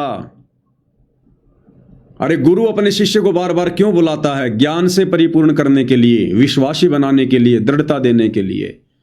और जब वो दृढ़ता अपने भगत के अंदर गुरु देख लेता है, फिर गुरु शब्द रूप में सदा अपने भगत के घर पर विराजमान हो जाता है, अपने भगत के साथ में हो जाता है कि भाई मोकू कहाँ ढूंढे रे बंदे, मैं तो तेरे पास में। घटी ही में गंगा, घटी ही में यमुना, घटी ही में है जगदीश, सतगुरु तारेंगे। तो इतनी दृढ़ता देखकर, इतना विश्वास देखकर आज पूज्य गुरुदेव भगवान हम सत्सेवक भाई बहनों को इन सतलोक आश्रमों में धक्के नहीं खिला रहे। और गुरुदेव ने हमें यकीन दिला दिया कि बेटा घर पर आसन लगा, तेरा गुरु तेरे घर पर है, वो शब्द रूप में है। जैसी तेरी श्रद्धा होगी, जैसे तेरे भाव होंगे, जैसी तेरी भक्ति क्रिया होगी, उस आधार से तुझे घर बैठे लाभ मिलेंगे। तो आज घर घर में गुरुदेव भगवान के आसन लग गए। सब ने अपने अपने घर पर गुरुदेव भगवान को शब्द रूप में विराजमान कर लिया। और प्रतिदिन सुबह शाम गुरुदेव भगवान को भोग की आरती के साथ भोग लगता है। और जब हम भोग की आरती के समय गुरुदेव से प्रार्थना करते हैं कि हे परमपिता परमात्मा, सारी सृष्टि के रचनहार कबीर परमेश्वर सतगुरु रामपाल जी भगवान, आप जी का भोग प्रसाद तैयार है, आप अपनी पवित्र रसना से इसे पवित्र करने की कृपा करें। आप अपनी पवित्र रसना यानी जीभ से इस भोजन को पवित्र करने की कृपा करें। तो जब भगत अपने गुरु को परमात्मा मानकर इस प्रकार की अर्ज करेगा तो परमेश्वर ने आना पड़ता है उस भोजन को प्रसाद बनाने के लिए, उसको पवित्र करने के लिए, क्योंकि ये समर्थ भगवान है, ये समर्थ परमात्मा है। गोता मारूं स्वर्ग में, जा बैठूं पाताल, गरीब दास ढूंढता फिरूं अपने हीरे मोती लाल। क्या अमेरिका, क्या जापान, क्या इंग्लैंड, क्या हिंदुस्तान, इस परमात्मा के लिए तो एक क्षण का भी कार्य नहीं है वहां आना जाना, एक क्षण का भी। तो इस प्रकार से गुरुदेव भगवान सत्सेवकों के घरों पर शब्द रूप में विराजमान है, प्रकट है। इसलिए परमात्मा जी ने धर्मदास को कहा, क्योंकि धर्मदास को विश्वास हो गया था। धर्मदास ने सतलोक में आंखों से देख लिया था कि भाई ये तो वही भगवान है जो सतलोक में था, तो विश्वास हो गया। विश्वास हो गया तो फिर परमात्मा क्यों धक्के खिलाएगा अपने भगत को? तो कहा बेटा तू जा, मैं तेरे घर पर ही आऊंगा, और आमनी को भी नाम दीक्षा देनी है, मैं घर पर ही आऊंगा। तो वर्तमान में गुरु की गैर हाजिरी में इन सतलोक आश्रमों में जो भगत भाई बहन इन भंडारों के नाम पर, समागमों के नाम पर, पाठ के नाम पर जो धक्के खा रहे हैं ना, जो बेगार कर रहे हैं, डले ढो रहे हैं, ये वही आत्माएं हैं जिन्होंने अभी तक गुरु को परमात्मा के रूप में ज्ञान को आधार बनाकर स्वीकार नहीं किया, जो अभी तक अपने गुरु को मानुष की श्रेणी में मान रहे हैं, इसलिए ये धक्के खा रहे हैं। और जिन्होंने गुरु को मानुष नहीं बल्कि परमपिता परमेश्वर के रूप में स्वीकार कर लिया, अपने घर में और घट में विराजमान कर लिया, उनके लिए फिर परमात्मा शब्द रूप में सदैव उनके साथ में रहते हैं।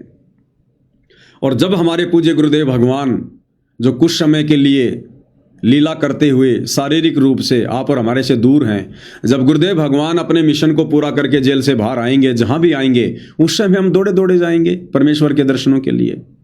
लेकिन वर्तमान में उनकी गैर हाजिरी में हम कहीं भी धक्के नहीं खाएंगे, क्योंकि परमेश्वर की अमर वाणी है, मोकू कहाँ ढूंढे रे बंदे, मैं तो तेरे पास में। अगर भगत को विश्वास है कि मेरा गुरु परमात्मा है, अंतर्यामी है, जानी जान है, इनका तो शब्द रूप है, इनका नूरी शरीर है, 5 तत्व की देह नहीं है, बताओ फिर ऐसे परमात्मा को कहाँ ढूंढोगे? क्या वो परमात्मा कण कण में नहीं है? क्या वो परमात्मा फिर हमारे घर पर नहीं है? क्या वो परमात्मा फिर अपने भगत के साथ नहीं है? कबीर परमात्मा आश्रमों में नहीं रहता, कबीर परमात्मा मंदिरों में नहीं रहता, मस्जिदों में नहीं रहता, वो चर्चों में नहीं रहता, वो पहाड़ों पर नहीं बैठता। कबीर परमात्मा भक्ति करने वाले मर्यादित भगत के साथ में रहता है। भक्ति करने वाले मर्यादित भगत के साथ में रहता है। छोटा सा सत्संग है पूज्य गुरुदेव भगवान का, ध्यान से सुन लीजिए। कबीर भगवान कहाँ रहते हैं? क्योंकि ये तो अब हमें समझ में आ गया कि कबीर भगवान कौन है, सतगुरु रामपाल जी। तो कबीर भगवान कहाँ रहता है? गुरुदेव भगवान के मुख कमल से ही सुन लेते हैं हम। कबीर साहब संत के साथ है और आश्रमा और मंदिरा में बंद को नहीं रहा, वो पशु को ना किसी व्यक्ति विशेष ने बांध कर रख रखा मंदिर में या आश्रम में, वो संतों के साथ है। और ये भगवान ही ये काम कर सकता है दुनिया के आपको सामने बताना लग रहा। क्या कह रहे हैं गुरुदेव भगवान कि कबीर भगवान संत के साथ में रहता है। संत यानी भगत। कबीर भगवान संत के साथ में रहता है, भक्ति करने वाले भगत के साथ में रहता है, मर्यादित भगत के साथ रहता है। वो इन आश्रमों में नहीं रहता, इन मंदिरों में नहीं रहता। कबीर भगवान कोई पशु नहीं है जो किसी पुजारी ने आश्रम में या मंदिर में बांध के रखा होगा। वो तो संतों के साथ रहता है। दोबारा सुन लो। कबीर साहब संत के साथ है और आश्रमा और मंदिरा में बंद को नहीं रहा, वो पशु को ना किसी व्यक्ति विशेष ने बांध कर रख रखा मंदिर में या आश्रम में, वो संतों के साथ है। और ये भगवान ही ये काम कर सकता है दुनिया के आपको सामने बताना लग रहा। अब बताओ भाई और बहनों, जब गुरुदेव भगवान संत के साथ में हैं, भगत के साथ में हैं, उस भगत के साथ जो मर्यादित है, फिर हमने आज गुरु की गैर हाजिरी में इन सतलोक आश्रमों में धक्के खाने की क्या जरूरत है? क्यों ज्योति पाठ दान धर्म के नाम पर मूर्ख बनने की जरूरत है? जब गुरु के अलावा, सुपात्र के अलावा किसी को दान देने का विधान ही नहीं है, तो इन आश्रमों में जाकर अपने जैसे 2 कोटि के जीवों को, इनको पात्रों को, गुरु के परिवार को, कोऑर्डिनेटरों को दान धर्म देकर परमात्मा का विधान क्यों तोड़े? हमने अपने गुरु के वचन पर विश्वास करना पड़ेगा। और गुरु जी ने अभी भी क्या कहा कि कबीर भगवान संत के साथ में रहता है, भगत के साथ में रहता है। वो पशु को न्या जो आश्रमों में किसी ने उनको बांध के रखा होगा। इसलिए हम सत्सेवक भाई बहन इन आश्रमों में धक्के नहीं खाते हम। तो इतना विश्वास भगत ने अपने गुरु पर होना चाहिए, तब इस कलयुग की बिचली पीढ़ी में आप और हमारा पूर्ण मोक्ष संभव है। इस सारी मान्यता वो बात ही नहीं रही। अब परमात्मा बोले धर्मदास आप अपने घर जाओ और बच्चा मैं वही आऊंगा तुम्हारे पास। धर्मदास बोला जी आइयो, मेरा बेटे ने भी समझाइयो और आमनी ने भी सतनाम दिया, बेटा भाई मैं आऊंगा पक्का। धर्मदास से ले गए परमात्मा वहां, आमनी को नाम दिया और धर्मदास जी बोले जी मेरा एक पुत्र है नारायण दास, उसको भी समझाओ। धर्मदास जी ने नारायण दास बुलाया कि आजा भाई, गुरु जी आई, भगवान आ रही है। बैठ गया, परमात्मा ने जो ज्ञान सुनाया उठ के चल पड़ा। फिर बुलाए तो भी नहीं आया। अगली बार भगवान ने खूब कह दिया, बुला जा भाई तेरे बेटे नाम दे दूंगा। धर्मदास गया, बेटा आजा, नारायण दास कल्याण हो जाएगा। काल के जाल में फंस गई। वो कहता पिताजी आपकी मति मारेगी, इस जो लाए ना आपको खुद भ्रष्ट कर दिया। देवताओं को छोटा बताता है, ये देवताओं की निंदा करता है, मैं नाच के दर्शन भी करूं। धर्मदास ने खूब कह लिया पर उनका मानना नहीं। धर्मदास जी रोने लग गया, महाराज के चरणों में दाता एक का पुत्र मेरा परिकाल के मुंह मजाक है, दया करो दाता, इसको शरण में ले लो दाता। हे भगवान मैं बहुत दुखी हूँ। परमात्मा बोले बेटा मैं समझाऊं, तू समझावे और इसकी माँ समझावे कि तुम्हारे से ज्यादा इसका दर्द कौन हो सकता है। जब ये आपकी नहीं मानता तो भाई इसको छोड़ दो। ये महाराज ने के छेड़ा जाता है, ये महाराज समझाओ इसने। परमात्मा बोले भाई यो काल का दूत भेज रखा तेरे घर पर, तेरा कभी तो कर दे बांध रखा तू, या बात मान ले मेरी। अब काल का दूत का धर्मदास का दुख हुआ इस बात का। आए एक लोग के पुत्र ने बोल जी काल का दूत क्यों बता रहे हैं। परमात्मा बोले कि तेरा बेटा कहाँ पर है, उसको एक बार ले आया यहाँ पे। धर्मदास बोले बेटा था तो कुछ ना सुनिए बैठ जाओ बस। वो आ गया तो परमात्मा ने उसकी तरफ ऐसे आशीर्वाद वाला हाथ किया और धर्मदास से बोला देख ये है तेरी बॉडी के अंदर, इस शरीर के अंदर यू काल बैठा, उसका शकल देखी उसने छोरे के अंदर से, वो वास्तविकता थी उस काल के दूत की। उत्सा माता लंबे दूत विकराल शरीर। परमात्मा बोले यू बैठा इसके अंदर, यू काल का दूत है, ये कभी भी नाम नहीं लेगा ना तेरे साथ चलेगा। जब धर्मदास बोला नारायण दास जा बेटा जा जा कर लेगा चलना बढ़ गया। भगवान मेरा तो बीज नष्ट हो गया, हे भगवान मेरा तो वंश ऊपर चला गया, पता ही काल पैदा कर हो गया मेरा तो। जब कबीर परमात्मा काशी से चलकर धर्मदास जी के पास बांधवगढ़ में आए, सत्संग करने लगे, और भी नगर के लोग आ गए धर्मदास जी की प्रार्थना पर। धर्मदास जी ने परमात्मा यानी अपने सतगुरु से प्रार्थना की कि हे सतगुरु, मेरा एक पुत्र है नारायण दास, उसको भी अपनी शरण में ले लो। परमात्मा ने कहा कि भाई धर्मदास, तेरा जो बेटा है ना, ये काल के द्वारा भेजा गया उसका दूत है तेरी भक्ति बर्बाद करवाने के लिए। लेकिन धर्मदास जी को यकीन नहीं हुआ। अंत में परमात्मा ने कहा कि जा बे ले आ अपने बेटे को। बैला फुसलाकर धर्मदास नारायण दास को ले आया कि बेटा तू बैठ जाना वहां बस। और जब नारायण दास आया तो कबीर परमेश्वर जी ने आशीर्वाद देकर धर्मदास जी की दिव्य दृष्टि खोलकर और उस नारायण दास के अंदर काल के द्वारा भेजे गए दूत के दर्शन करवाए, मृत्यु अंधा नाम के दूत के दर्शन करवाए। जब धर्मदास ने देखा वो चेहरा, वो काल रूप, कालजा बैठ गया और नारायण दास को वापस भेज दिया वहां से कि जा बेटा अपना काम धंधा कर ले।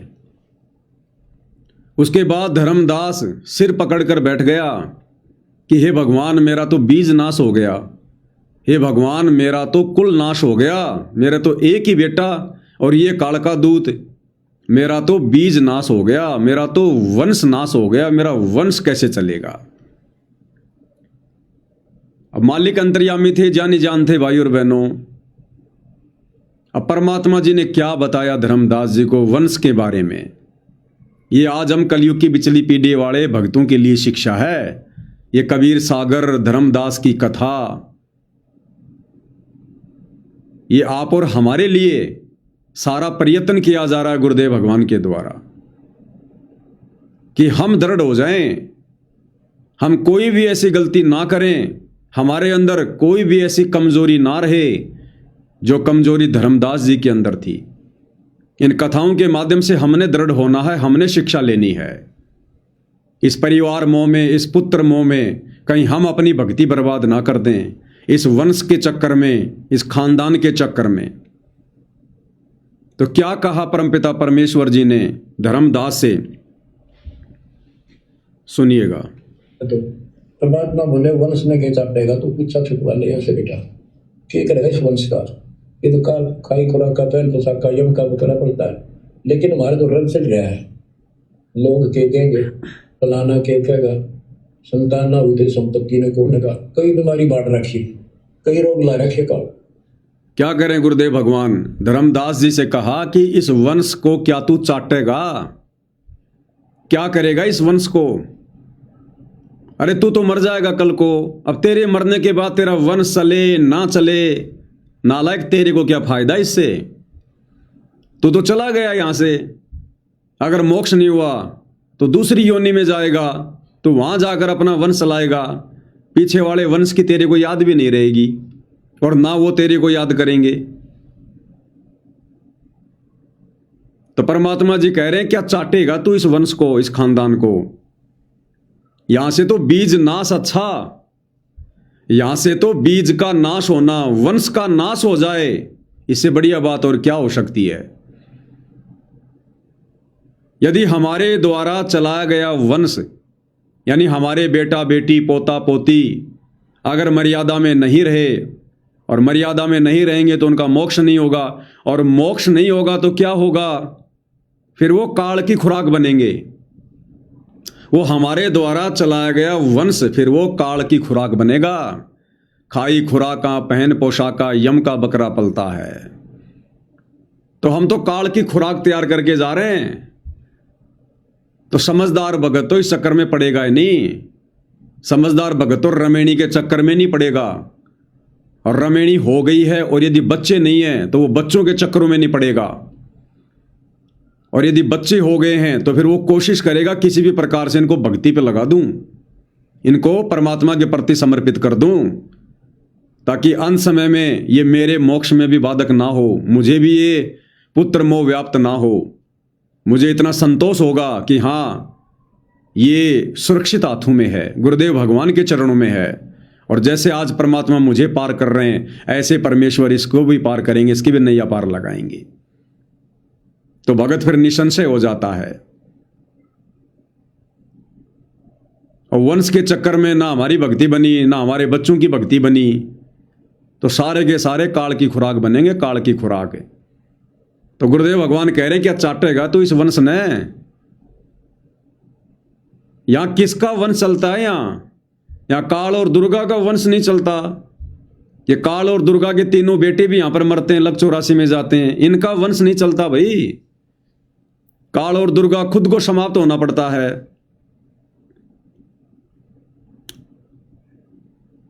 तो इतना विचार भाई और बहनों आज आप और हमने भी करना पड़ेगा।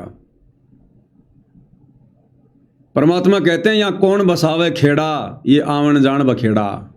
खेड़ा यानी ये परिवार नगर कौन बसावे, क्यों बसाएं? ये तो आना जाना बखेड़ा है, लफड़ा है ये।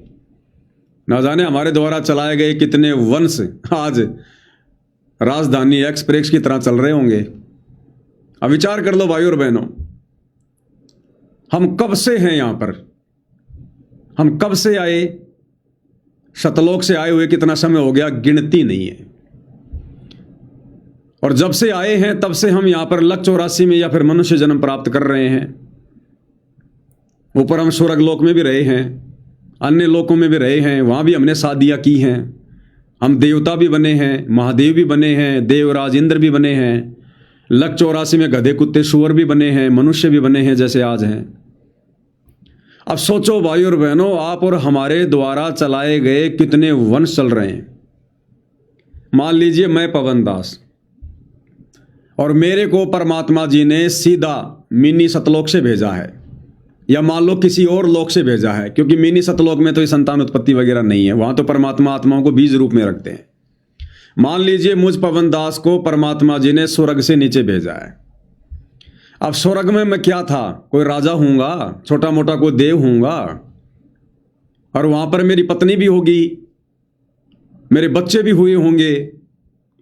अब मेरा तो शरीर छूट गया देव पद से, देव योनि से मेरा तो शरीर छूट गया। मुझे तो परमात्मा ने इस समय जन्म दे दिया पवन दास के रूप में।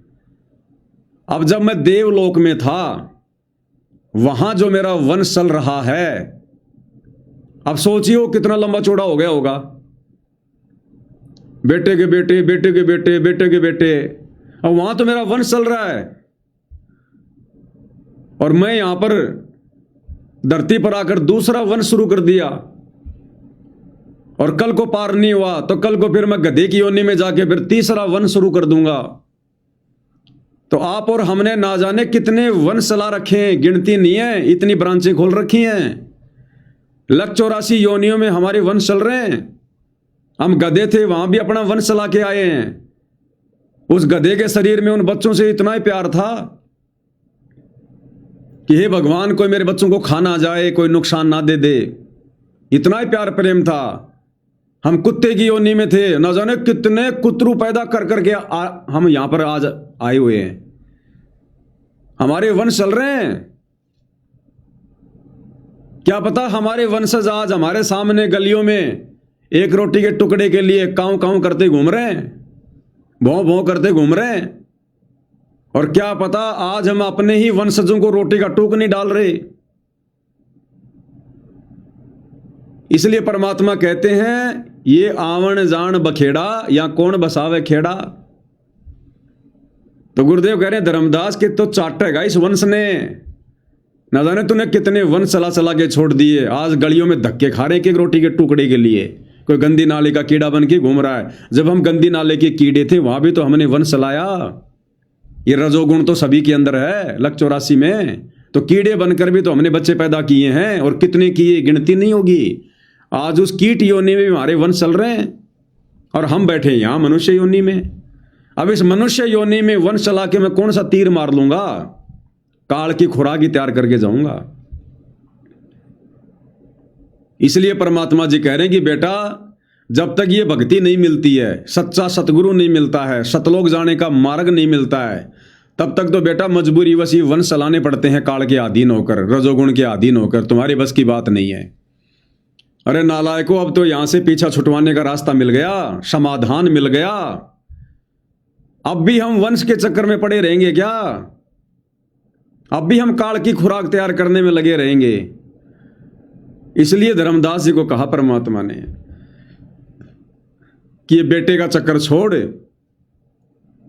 तू सतलोक जाके आ गया, सब कुछ देख के आ गया, और फिर से तू बेटा बेटी के चक्कर में घुस गया। यहां आते फिर तेरे ऊपर तीनों गुणों ने अपना प्रभाव दिखाना शुरू कर दिया। तो भाई और बहनों, इन कथाओं के माध्यम से गुरुदेव भगवान धर्मदास जी को नहीं, आप और हमें सचेत करना चाहते हैं कि हम इस खानदान के चक्कर में ना पड़ें, हम इस वंश के चक्कर में ना पड़ें, हम इस बीज के चक्कर में ना पड़ें। अगर है तो उसको भक्ति पे लगाओ, सच्चे मार्ग पर लगाओ। नहीं है तो परमात्मा से हाथ जोड़ के यही विनती करो कि परमात्मा जितना है उतना ही रखो। हमारा तो बीज नाश कर दो भगवान, हमारा तो सत्यानाश कर दो आप।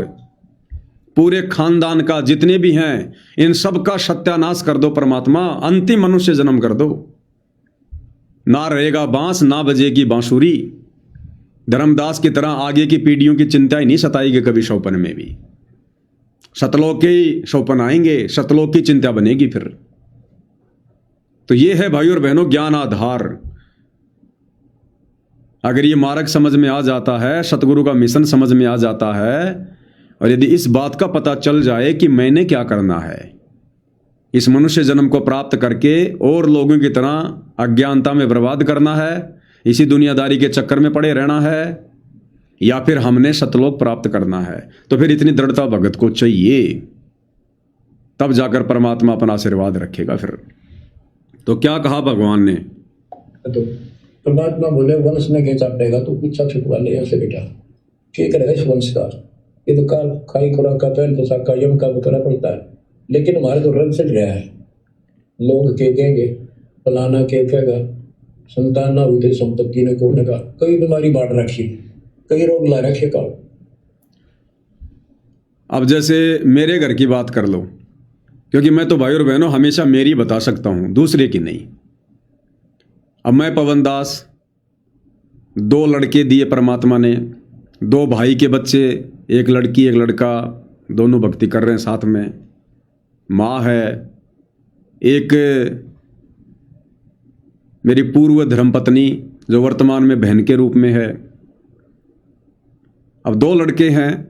बड़ा लड़का है, उसकी रमेणी हो गई है, सारे के सारे भगत हैं टोटल परिवार में। अब बड़े लड़के की रमेणी हो गई है।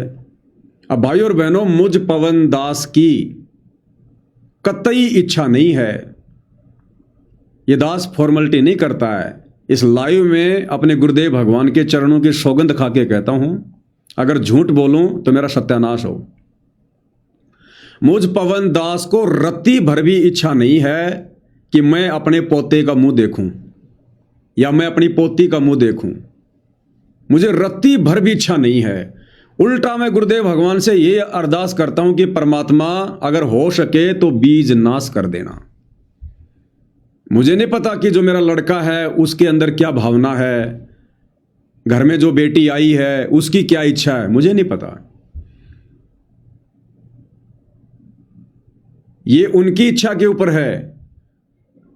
वो संतान उत्पत्ति करना चाहते हैं, नहीं करना चाहते हैं, ये उनका डिसीजन है। मुझ पवन दास की तरफ से कोई इंटरफेयर नहीं है। हो गया तो मुझे कोई दिक्कत नहीं, ना हुआ तो मुझे कोई दिक्कत नहीं, लेकिन ना हो तो बेटर है। भला इसमें है कि ना हो। परमात्मा बीज नाश कर दे। छोटे वाला लड़का है, 18 साल के आसपास का हो गया। अब एक दिन उसको भी बैठा के प्यार प्रेम से बात कर लेंगे, पूछ लेंगे कि भाई तेरी क्या इच्छा है। पूछना जरूरी है, हम किसी पे दबाव या प्रेशर नहीं रख सकते। उसको भी पूछ लेंगे, भैया आपकी क्या इच्छा बताओ रमेणी को लेकर।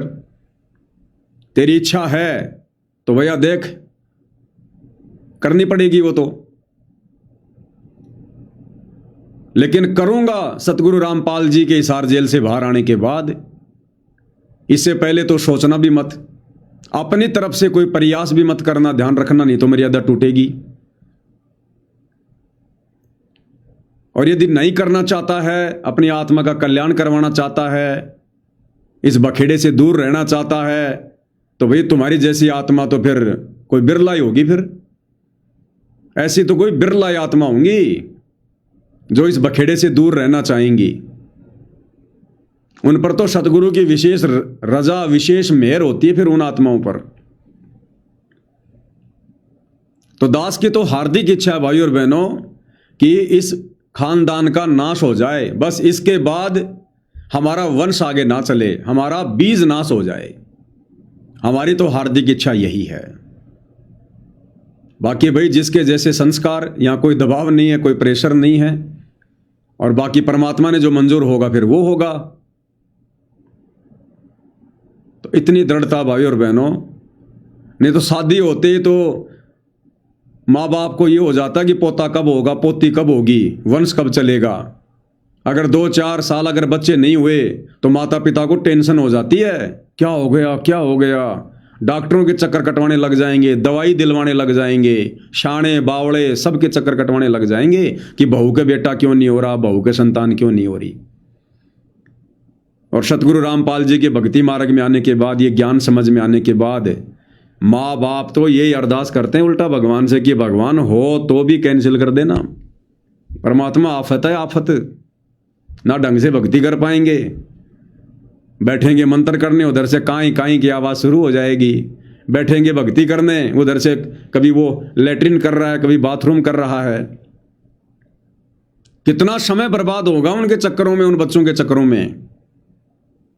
अब कई नादान भगत भाई कह देते हैं कि भैया अगर बच्चे पैदा नहीं होंगे, रमेणी नहीं करेंगे, तो फिर परमात्मा अपनी आत्माओं को कैसे भेजेंगे। अरे ये परमात्मा का काम है, हमारी ठेकेदारी थोड़ी है।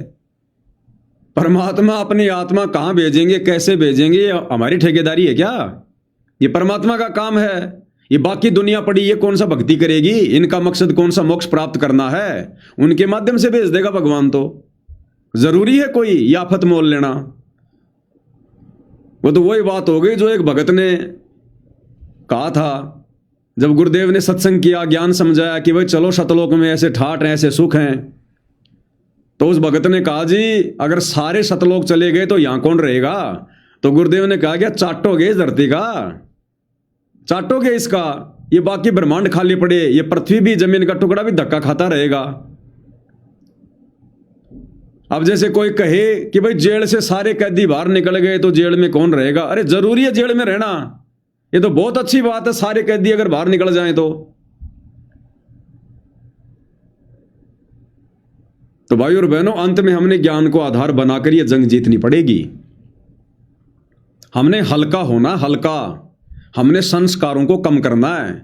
अगर घर में पोता पोती हो गए तो ऑटोमेटिक संस्कार जुड़ जाएंगे, ऑटोमेटिक संस्कार जुड़ेंगे। और भगवान आते हैं संस्कार काटने। सतगुरु रामपाल जी चाहते हैं कि मैं इन आत्माओं के संस्कार काट दूं, क्योंकि वो जो आत्मा घर में आएगी कौन है वो पिछला कोई संस्कार ही आएगा। एक लेवा एक देवा दूतम, कोई किसी का पिता नहीं पुतम, ऋण संबंध जुड़े सब नाता, अंत समय सब 12 बाटा। कोई लेने आएगा, कोई देने आएगा। तो गुरुजी चाहते हैं हमारे संस्कारों को काटना। संस्कार समाप्त किए बिना हम सतलोक नहीं जा सकते।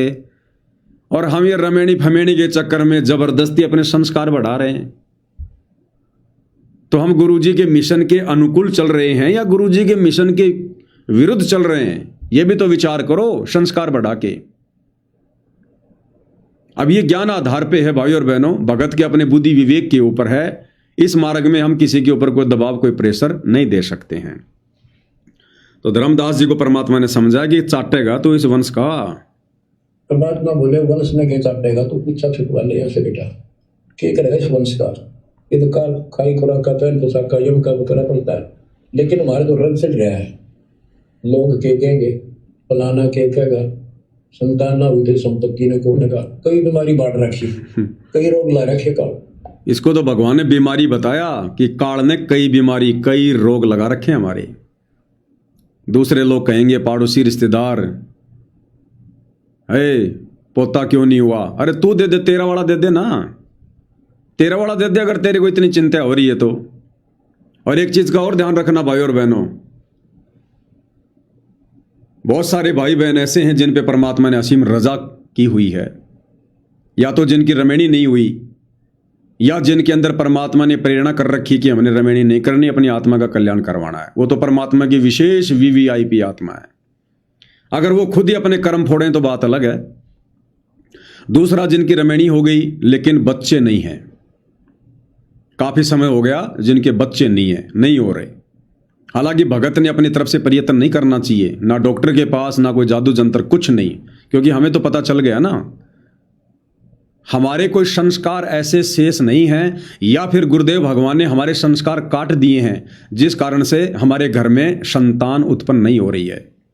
तो ये हमारे हित में है, हमारे भले में है। परमात्मा नहीं चाहते हमारे संस्कार बढ़े। अब बहुत सारे भाई बहन नादानी में क्या करते हैं, जब उनके बच्चे नहीं होते हैं तो वो सोचते हैं कि मैं मेरी बहन की बेटी ले लूं, मैं मेरी बहन का बेटा गोद ले लूं, मेरे भाई का बेटा गोद ले लूं, मेरी जमीन को कौन संभालेगा, मेरे मकान का वारिस कौन बनेगा। अगर आप सतगुरु रामपाल जी के भगत हैं और यदि आपने ये गलती कर दी, किसी रिश्तेदार का, भाई का, बहन का, यदि आपने किसी का भी बेटा अडॉप्ट कर लिया, गोद ले लिया, ये आपकी सबसे बड़ी मूर्खता होगी, सबसे बड़ी मूर्खता। समझो आपने जबरदस्ती काल के जाल में अपना पैर फंसा लिया बच्चा गोद लेके, ये सोचकर कि भाई एक बच्चा तो चाहिए, मैं पाल लूंगा। तू तो 1000 पाल लेगा, तू तो 1000 पाल लेगा, लेकिन सतगुरु रामपाल जी परमेश्वर जी का मार्ग इस बात की इजाजत नहीं देता। अगर परमात्मा ने बच्चे देने होते तो क्या तेरे को नहीं दे देता? उसके घर में बच्चों की कमी है क्या? जब वो तेरे रिश्तेदारों को दे रहा है जो भक्ति के निकट नहीं है, तेरे भाई को दे रहा है जो भक्ति के निकट नहीं है, और तू भक्ति कर रहा, तेरे भाग में ना हो तो दे दे परमात्मा, लेकिन वो फिर भी नहीं दे रहा, तो कारण होगा ना, तुझे परमात्मा फंसाना नहीं चाहता। तुझे क्या अटक गया क्या है? कहां तक अटका? कहां तक था? वो जो बता रहे हो ना, वो बच्चों के बारे में, आप तो चाहे लाख पाल लोगे।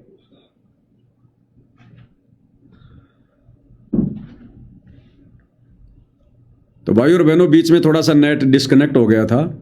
तो कहने का मतलब है, आप तो लाख बच्चे पाल लोगे, लाख है, लेकिन सतगुरु रामपाल जी परमेश्वर जी की मर्यादाओं के खिलाफ हो जाएगा यदि गुरुदेव ने आपको संतान नहीं दी है, और यदि आपने जबरदस्ती किसी का बच्चा गोद ले लिया तो। और यदि आपने किसी का बच्चा गोद ले रखा है, आपको नहीं पता था इस बात का, और यदि वो बेटा या बेटी भक्ति पर लग गया है तो अच्छी बात है। और उसके लिए भी गुरुदेव भगवान के हिसार जेल से बाहर आने के बाद एक बार उनसे प्रार्थना जरूर कर लेना कि परमेश्वर दास ने ये गलती कर दी, ए परमात्मा इसे अपने पास रखूं या फिर वापस लौटा दूं। और आपने किसी का बेटा बेटी गोद ले लिया और वो भक्ति नहीं करना चाहता है, भक्ति पर नहीं लगना चाहता है, आनाकानी करता है, उसे वापस कर दो, वापस कर दो उसे। जब ये संपत्ति हमारी नहीं है तो हम भला किसको इसका वारिस समझेंगे? हम जबरदस्ती किसको वारिस बना देंगे? हम ठेकेदार हैं संपत्ति के। तो ये गलती भाई बहन बिल्कुल भी ना करें, ध्यान रखना। गुरुदेव भगवान हमारे संस्कार काटना चाहते हैं, बढ़ाना नहीं चाहते। यदि हम ऐसी गलती करके जबरदस्ती संस्कारों को बढ़ाएंगे तो ये हमारी सबसे बड़ी गलती होगी, सबसे बड़ी मूर्खता होगी। ये तो बहुत बड़ी रजा, बहुत बड़ी मेहर है सतगुरु रामपाल जी की, जो आपके संतान नहीं है। आप पूर्व जन्म जन्मांतरों की अच्छी आत्मा हैं, जो आपने किसी का खाया नहीं या आपका किसी ने नहीं खाया, जिस कारण से आपका किसी के साथ कोई लेन देन नहीं है, आप किसी के कर्जदार नहीं है, आपका कोई कर्जदार नहीं है।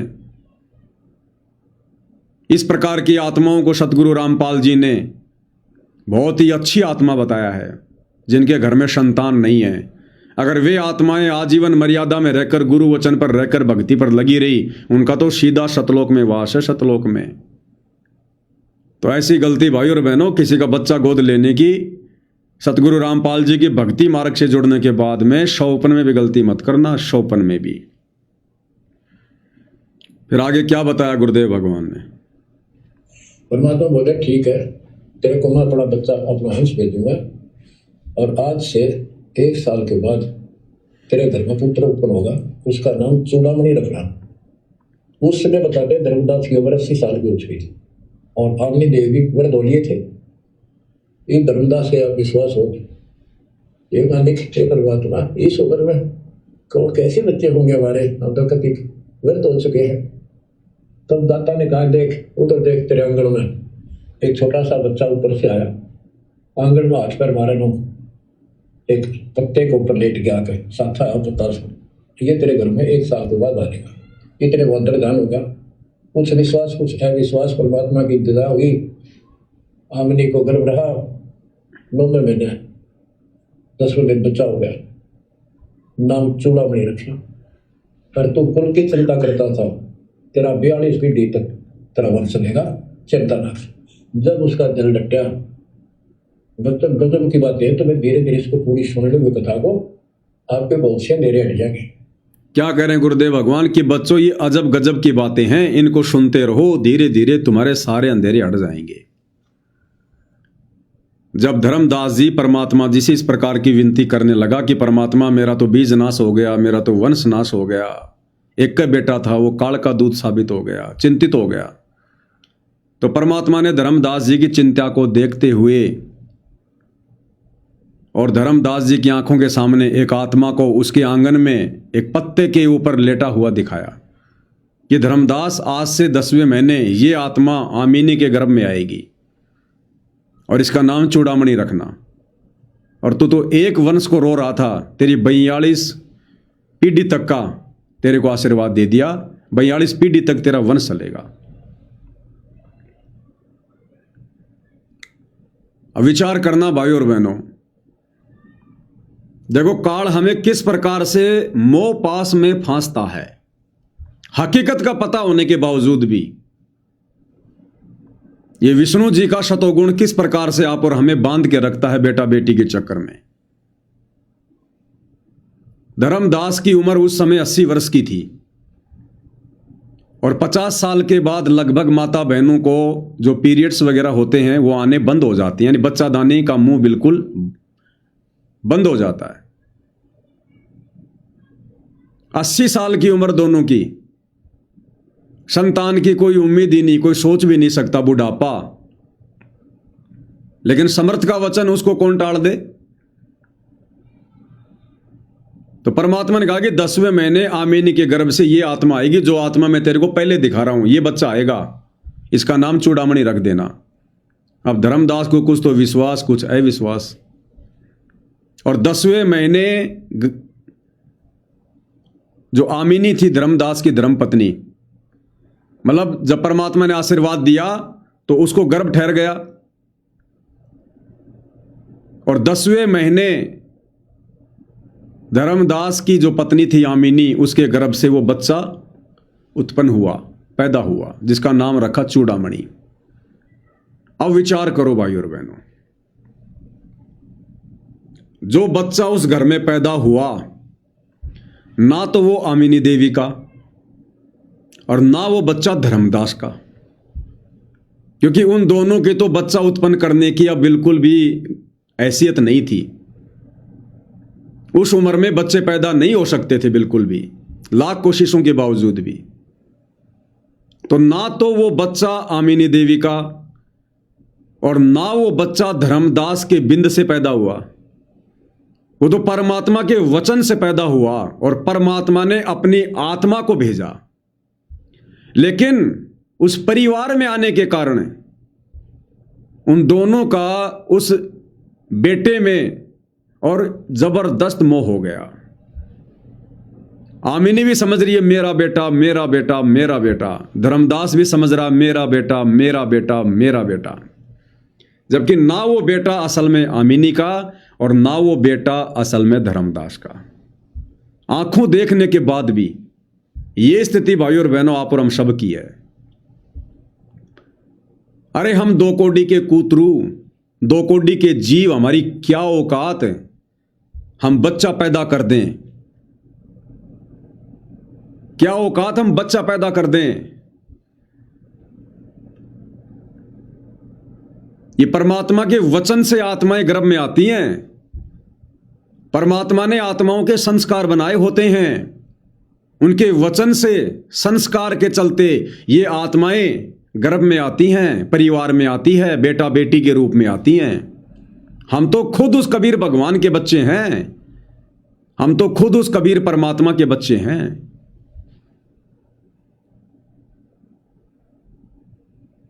और माता पिता के सहयोग से शारीरिक संबंध बनाने के चलते पानी की 2 बूंद से, रज और बीरज से संतान उत्पन्न नहीं होती। ये तो केवल परमात्मा जी ने लोक दिखावे के लिए माता पिता को निमित्त बनाया हुआ है। गर्भ में जो आत्मा आती है वो ना तो जो है पुरुष के उन शुक्राणु से आती है और ना ही मादा के शुक्राणु से आती है, उनसे आत्मा नहीं बनती है। अरे विचार करो, आत्मा कौन पैदा करता है?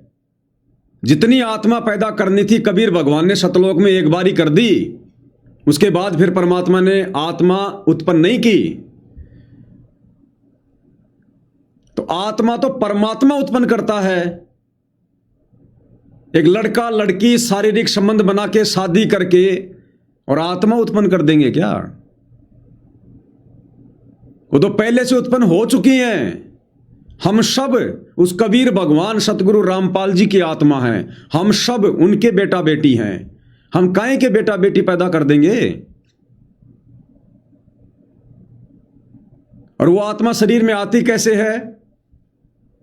शारीरिक संबंध बनाने मात्र से कोई बच्चा पैदा नहीं होता, कोई आत्मा नहीं होती। ये तो परमात्मा ने साइंस की दृष्टि से हीट एंड ट्रायल वाला ये मेथड बना रखा है। परमात्मा ने बताया स्त्री के गर्भ में आत्मा कैसे आती है। जब परमात्मा ने संस्कारवश किसी के गर्भ में बेटा या बेटी भेजनी होती है आत्मा, तो जैसे आपने कोई फल खाया, परमात्मा उस फल के अंदर आत्मा को प्रवेश कर देता है, और जैसे उस स्त्री ने फल खाया वो आत्मा उस फल के माध्यम से उसके गर्भ में जाती है।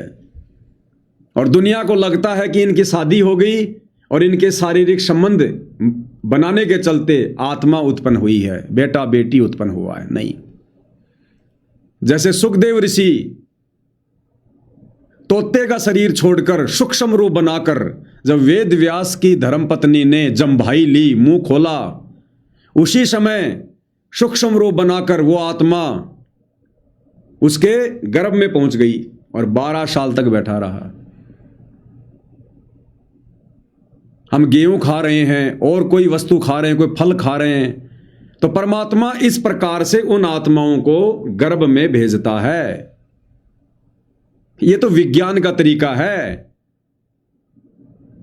कि भैया आदमी के शुक्राणु ज्यादा हैं तो लड़का हो गया, स्त्री के शुक्राणु ज्यादा हैं तो लड़की पैदा हो गई। ये तो साइंस का तरीका है, जो अध्यात्म से लाखों कोस दूर बैठी है साइंस से। ये तो इन वैज्ञानिकों के तौर तरीके हैं। जब ये साइंस नहीं थी, वैज्ञानिक नहीं थे, उस समय भी तो बच्चे उत्पन्न हो रहे थे, उस समय भी तो गर्भ से बेटा बेटी उत्पन्न हो रहे थे। उस समय कौन बता रहा था कि किसके ज्यादा शुक्राणु है, किसके थोड़े शुक्राणु हैं? उस समय कौन बता रहा था? तो भाइयों और बहनों, असल में हम सब उस परमात्मा की आत्मा हैं और हमारे संस्कारवश परमात्मा ने गर्भ में आत्मा भेजनी होती है। अब धर्मदास के घर में जो चूड़ामणि वाली आत्मा आई, अब आमिनी समझ रही है मेरा बेटा, धर्मदास समझ रहा मेरा बेटा, जबकि वो तो बेटा पैदा करने की स्थिति में नहीं थे 80 साल की उम्र में। तो आत्मा भेजी किसने? परमात्मा ने। तो आप और हमारे घरों में जो बेटा बेटी हैं, पोता पोती हैं, हम इस चक्कर में ना पड़े कि हमने पैदा कर दिए, और ये भी गलती ना करें कि ये हमारे हैं। अगर ये हमारे हैं तो आज से पहले कहां थे? बताओ जरा इनका बायोडाटा। ये बेटा बेटी आज से पहले कहां थे? और हमारी आंखों के सामने मर जाते हैं। अगर हमारे थे तो हमारे साथ रहते ना। क्यों मर गए हमारी आंखों के सामने? क्यों मर जाते हैं? और मरने के बाद फिर ये कहां जा रहे हैं? इनको पकड़ लो ना कि नहीं भाई तू तो मेरा है, मैंने पैदा किया है, कहां जाएगा? पकड़ लो ना। देखे तो भाई और बहनों, यही है वो विष्णु जी का शतोगुण। दुनिया भर के बेटा बेटी हैं, पड़ोसियों के बेटा बेटी हैं, कोई जन्म रहा है, कोई मर रहा है। हमें जन्मता तो खुशी नहीं, मरता तो कोई गम नहीं। अरे वो भी तो आत्मा है, वो भी तो किसी के गर्भ से आई हैं, वो भी तो बेटा बेटी हैं। लेकिन काल ने तो हमें अपनों के बीच में बांध के रखना है। ये है वो मोह पाश। और ये केवल बात करने से नहीं छूटता भाई और बहनों, ये सतगुरु की मर्यादित भक्ति से और ज़्यादा से ज़्यादा सत्संग सुनने से। क्योंकि सत्संग सुनने से हमें ज्ञान होगा, हकीकत का पता चलेगा, हम धरातल पर पैर रख के जीना सीखेंगे। और सतगुरु की भक्ति से फिर हमारे अंदर दृढ़ता आएगी, विश्वास बढ़ेगा, हिम्मत मिलेगी हमारे को, तब जाकर ये बात बनेगी। तो यदि परमात्मा किन्हीं आत्माओं के घर पर संतान नहीं भेज रहा है तो वो परम सौभाग्यशाली आत्मा है। उनका तो निश्चित तौर पर मोक्ष संभव है यदि आजीवन विश्वास के साथ मर्यादा में रहकर भक्ति पर लगी रही तो। और जबरदस्ती किसी का बच्चा गोद ले लिया, अडॉप्ट कर लिया, तो भाई और बहनों ध्यान रख लेना, बनी बनाई बात बिगड़ जाएगी, बनी बनाई बात। तो ये गलती हमने नहीं करनी धर्मदास की तरह कि मेरे वंश का क्या होगा, मेरा बीज नाश हो गया। सतगुरु से अर्ज करो कि भगवान बीज नाश ही कर दो हमारा। जो गलती धर्मदास ने कर दी हम नहीं करेंगे। अब आगे क्या कह रहे हैं परमात्मा? परमात्मा ने पूरा निशाना हुआ, उसको दीक्षा दी। उसी को धर्मदास जी को भी गुरु पद दे दिया था, पर बोला तू किसी बन तक रह दिया, सारा सार नाम तक दे दिया उसको, और कसम खवा दी कि ये नाम किसी को नहीं बताएगा। जब धर्मदास निर्मुख देखे तो उसके लड़के को गुरु पद दे दिया चूड़ामणि। केवल 5 नाम, ये 7 में से 5 बीच बीच के दिए, और बेटा इसी को तू आगे देता रहना, तेरे गुरु पद दे दिया। परमात्मा की कोशिश थी, ये मंत्र करते रहेंगे, इनको मनुष्य मिलते रहेंगे, भगवान की आस्था बनी रहेगी, कुछ लाभ होते रहेंगे। और इस बिजली भी तक जाना था उनको, लेकिन धर्मदास को बता दिया था कि काल मेरे नाम से 12 पंथ चलाएगा, कि सारे गलत साधना करवाएगा, और तेरे वंशज, तेरे परिवार वाले 6ठी पीढ़ी में जाके असली नाम भी छोड़ देंगे। एक टकसारी पंथ होगा, उसकी साधना शुरू कर देंगे, तो एक आने की नहीं होगी। तो एक सारे धर्मदास वाले दामा खेड़ा वाली गति में वो टकसारी वाले की साधना चल रही है, वो 5 नाम भी गए। फिर धर्मदास रोने लग गया, ये मालिक इनका उद्धार कैसे होगा? तो बोले मैंने कुल दिया तेरा 42 वंश तेरे, उद्धार उसका होगा जो मैं भेजूंगा एक संत भगत अपना दास, उससे तेरे पीढ़ी वाले नाम लेंगे या सारा संसार लेगा, सबकी मुक्ति हो जाएगी। बच्चों, परमात्मा की ऐसी मर्यादा है। आप ये सत्यनारायण कथा सुन रहे हो और सुनते रहो, मुश्किल से ये अमर कथा के लिए सुनने को। मालिक क्या कहा परमात्मा ने धर्मदास जी से? जब धर्मदास ने कहा कि परमात्मा मेरी पीढ़ियों का मोक्ष, तो परमात्मा ने कहा कि तू तो एक वंश के लिए रो रहा था, मैंने तेरे को 42 पीढ़ी तक तेरा वंश चलेगा यह आशीर्वाद दे दिया। लेकिन धर्मदास, तेरे वंशजों का मोक्ष कब होगा, कैसे होगा? क्या कहा परमात्मा ने कि मैं आगे चलकर अपना एक भगत भेजूंगा, अपना एक संत भेजूंगा, अपना एक दास भेजूंगा। यानी परमेश्वर छुपा रहे थे धर्मदास जी के आगे। क्योंकि धर्मदास जी इन बातों को समझ नहीं पा रहा था। तो अपने आप को छुपाते हुए धर्मदास जी को कहा कि मैं अपना एक दास भेजूंगा, अपना एक भगत भेजूंगा, और तेरे ये जितने भी वंशज हैं ये जब उससे दीक्षा लेंगे, उसकी भक्ति करेंगे, तब इनका पूर्ण मोक्ष होगा, तब इनका पूर्ण मोक्ष होगा। अब वो दास भगत संत कौन? वर्तमान में सतगुरु रामपाल जी। यानी आना तो स्वयं कबीर भगवान ने था, और खुद कबीर भगवान ही आए हुए हैं। 12वें पंथ हम ही चल आवें, सब पंथों को मिटाकर एक पंथ चलावें। लेकिन परमात्मा कभी भी अपने आप को परमेश्वर के रूप में ज्यादा साबित नहीं करते, घोषित नहीं करते हैं। तो आज सतगुरु रामपाल जी परमेश्वर हैं, वो परम शक्ति, वो परम सत्ता स्वयं धर्मदास के गुरु कबीर साहिब सतगुरु रामपाल जी हैं, जिन्होंने कहा था कि भाई तेरी 42 पीढ़ियों का अगर मोक्ष होगा तो इस विधि से होगा। तो आज ये धर्मदास जी के जो वंशज बैठे हैं ना, ये भिन्न भिन्न इन गद्दियों पर, दामा खेड़ा, जम्बू में, रांजड़ी में, खरसिया गद्दी, फलाना, ये जितने भी जो कबीरपंथी बैठे हैं, इन सब का उद्धार वर्तमान में सतगुरु रामपाल जी की शरण से संभव है, दूसरा कोई तरीका नहीं है। लेकिन भाई और बहनों, इनका मोक्ष हो नहीं पाएगा। पहली बात तो ये शरण में नहीं आएंगे।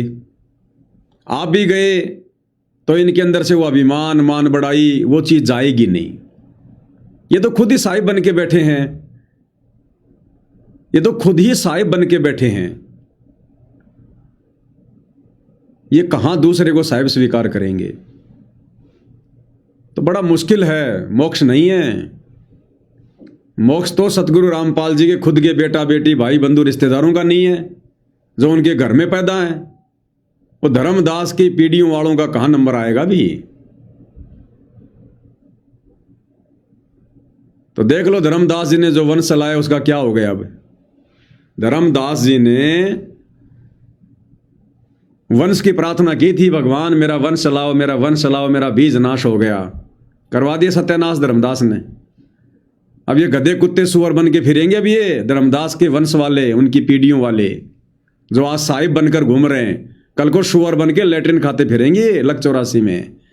ये दुर्गति करवा गया धर्मदास अपने खानदान की, अपने वंश की। खुद तो चला गया, खुद तो चला गया वंश चला के, खुद तो कहीं और वंश चला रहा होगा, और पिछले वंश की अब दुर्गति करवा गया, कर्म फुड़वा गया।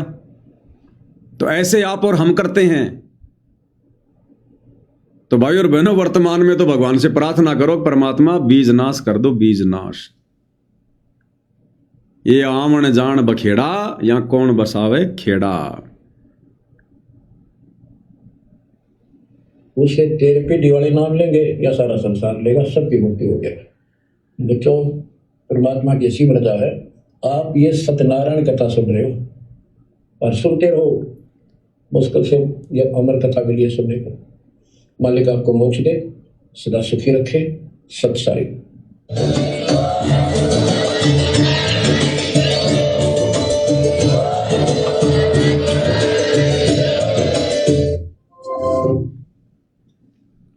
तो भाई और बहनों, आदरणीय धर्मदास जी की कथा के माध्यम से आप और हमें बहुत सी जानकारी मिल रही है। भक्ति मार्ग पर बने रहने के लिए, दृढ़ता के लिए, विश्वास के लिए धर्मदास जी के माध्यम से परमात्मा हमें यही समझाना चाहते हैं कि जो कमी धर्मदास ने दिखाई भक्ति मार्ग पर, वो कमी हम पिछली पीढ़ी वाले भक्तों ने नहीं दोहरानी है। हमने इन कथाओं से, इस इतिहास से शिक्षा लेनी है, नादानी नहीं करनी है जो धर्मदास जी ने की। तो धर्मदास जी की कथा सुनाने का यही मकसद है।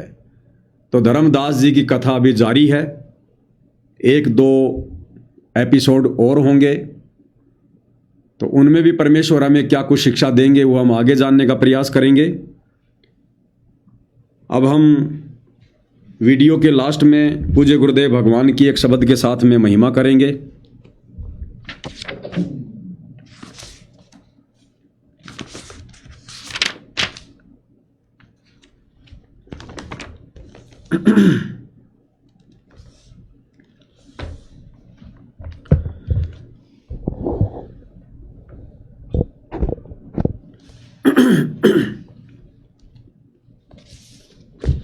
और एक छोटी सी सूचना और है भाई और बहनों, आजकल एक छोटा सा मुद्दा चल रहा है, अंजलि आर्य वर्सेज सतलोक आश्रम मैनेजमेंट हरियाणा। हरियाणा से कोई अंजलि आर्य है, आर्य समाज की वो प्रचारका है, ढोलक पेटी पे कुछ भजन वजन गाती है, प्रचार करती है दयानंद जी का। तो उस अंजलि आर्य ने परम संत रामपाल जी को लेकर कुछ कमेंट्स कर दिए कि संत रामपाल जी तो अपने जो भगत हैं उनका सोना चांदी पहनना भी छुड़वाते हैं, औरतों का मंगलसूत्र पहनना भी छुड़वाते हैं, बिंदी, सिंदूर, चूड़ी ये सब छुड़वाते हैं, और दूध वाली खीर से अपने भक्तों को नहला, मतलब दूध वाली खीर से नहाकर उसकी दूध से खीर बनाकर, सॉरी क्या बोल गया मैं भी, देखो मतलब संत रामपाल जी पहले दूध से नहाते हैं, मतलब नहाते थे, फिर उस दूध से खीर बनाई जाती थी और वो खीर फिर उनके भक्तों को खिलाई जाती थी। तो इस प्रकार की बातें उस अंजलि आर्या बहन ने की हैं। इस बात को लेकर सतलोक आश्रम से जुड़े भाई बहनों में, माता बहनों में बड़ा गजब का रोष है, गुस्से से लाल हो रखी हैं और तरह तरह की बातें कर रही हैं, सोशल मीडिया पर वीडियो डाले जा रहे हैं, हम उसके ऊपर मुकदमा करेंगे, ये करेंगे, वो करेंगे। तो मैंने वो वीडियो देखा, अंजलि आर्य का भी देखा, और उधर से जो सतलोक आश्रम की माता बहनें हैं जिन्होंने शींग बिल्कुल पहना रखे हैं, चेहरा लाल है। तो दास कल के लाइव में परमात्मा जी के आशीर्वाद से उन बातों का जिक्र करेगा, और कल के वीडियो के माध्यम से आप सत्सेवक भाई बहनों को और दृढ़ विश्वास हो जाएगा कि सतलोक आश्रम मैनेजमेंट से जुड़े भाई बहन, इनके भेजे में, इनकी बुद्धि में सतगुरु रामपाल जी के ज्ञान का एक टपका भी नहीं समाया, टपका भी। वो अंजलि आर्या इन सतलोक आश्रम वालों से लाख गुना अच्छी ज्ञानी है, बशर्ते उसके पास में शास्त्र अनुकूल भक्ति नहीं है, परंतु ज्ञान के मामले में, विद्वता के मामले में इन सतलोक आश्रम वालों से वो कई गुना ऊपर है। और भैया परमात्मा की आत्मा है, ना जाने परमात्मा कब हाथ पकड़ ले, कौन सी बड़ी बात है।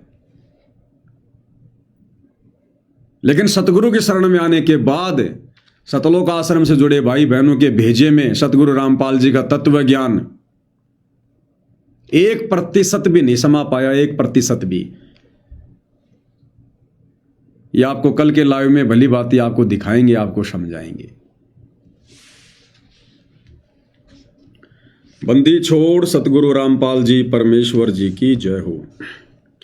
मेरे साधो भाई सब जग भूल्या पाया, मेरे साधो भाई सब जग भूल्या पाया। गुरुदेव भगवान कह रहे हैं कि जब जब मैं इस पृथ्वी पर आता हूं सतलोक से चलकर, और जब मैं यहां पर लोगों से बात करता हूं भगवान के बारे में, भक्ति के बारे में, तो यह किसी को कुछ पता नहीं होता है। मेरे साधो भाई सब जग भूल्या पाया, मेरे साधो भाई सब जग भूल्या पाया। इसी भूल में ब्रह्मा भूल्या जिसने वेद सरसाया, इसी भूल में ब्रह्मा भूल्या जिसने वेद सरसाया। वेद पढ़ वो पंडित भूल्या भेद मर्म ना पाया, मेरे साधो भाई सब जग भूल्या पाया, मेरे साधो भाई सब जग भूल्या पाया। इसी भूल में विष्णु भूल्या जिन वैष्णव धर्म चलाया, इसी भूल में विष्णु भूल्या जिन वैष्णव धर्म चलाया। तीर्थ व्रत का बांध महात्म बहुविध जीव फसाया, मेरे साधो भाई सब जग भूला पाया मेरे साधो भाई, सब जग भूला पाया। इसी भूल में शंकर भूल्या जिन भिक्षुक पंथ चलाया, इसी भूल में शंकर भूल्या जिन भिक्षुक पंथ चलाया। सिर पर जटा हाथ में खप्पर ये घर घर अलख जगाया मेरे साधो भाई, सब जग भूला पाया मेरे साधो भाई, सब जग भूला पाया। इसी भूल में भूले मच्छंदर जिन सिंगल दीप बसाया, इसी भूल में भूले मच्छंदर जिन सिंगल दीप बसाया। विषय वासना के वश होकर अपना योग नसाया मेरे साधो भाई, सब जग भूला पाया मेरे साधो भाई, सब जग भूला पाया। इसी भूल में मोहम्मद भूल्या जिन न्यारा ये धर्म बनाया, इसी भूल में मोहम्मद भूल्या जिन न्यारा ही धर्म बनाया। पर तिरिया संग फिरे बरमता लिंग और मूछ कटाया मेरे साधो भाई, सब जग भूला पाया मेरे साधो भाई, सब जग भूला पाया। कहें कबीर सुनो भाई साधो इस भूल का मर्म न पाया, कहें कबीर सुनो भाई साधो इस भूल का मर्म न पाया। जिसने पा गया भेद भूल का वो गर्भवास नहीं आया मेरे साधो भाई, सब जग भूला पाया मेरे साधो भाई, सब जग भूला पाया। तो भाई और बहनों, आप और हमारा ये परम सौभाग्य जो हमें इस भूल का भेद समझ में आ गया। जिस भूल का भेद, जिस भूल का मर्म आज ये पूरी दुनिया नहीं समझ पा रही, और इसी काल की भूल भुलैया में जो भूल काल ने डाल रखी है तीनों गुणों के माध्यम से, आज हमें गुरुदेव भगवान ने सत्य ज्ञान देकर अपनी शरण में लेकर हमारी बुद्धि खोलकर हमें इस भूल से बाहर निकलने का मार्ग बता दिया। यानी आप और हमें गुरुदेव भगवान ने इस भूल से बाहर निकाल दिया। अब यदि हम जानबूझकर इस भूल में फंसना चाहें तो भाई और बहनों फिर आप और हमारी अपनी कमजोरी रहेगी। तो समझदार आत्मा तो अब इस भूल में फंसेगी नहीं, बाकी नासमझ का भाई कुछ कह नहीं सकते। तो भाई और बहनों, आज की सत्संगति में गुरुदेव भगवान के आशीर्वाद से केवल इतना ही। कल फिर परमेश्वर की महिमा में उपस्थित होंगे। तब तक गुरुदेव भगवान हम सबको आज्ञा दे, आशीर्वाद दे, सद्बुद्धि दे, हमारा मार्गदर्शन करे, भ्रम ने भटकने से बचाए। बंदी छोड़ सतगुरु रामपाल जी परमेश्वर जी की जय हो।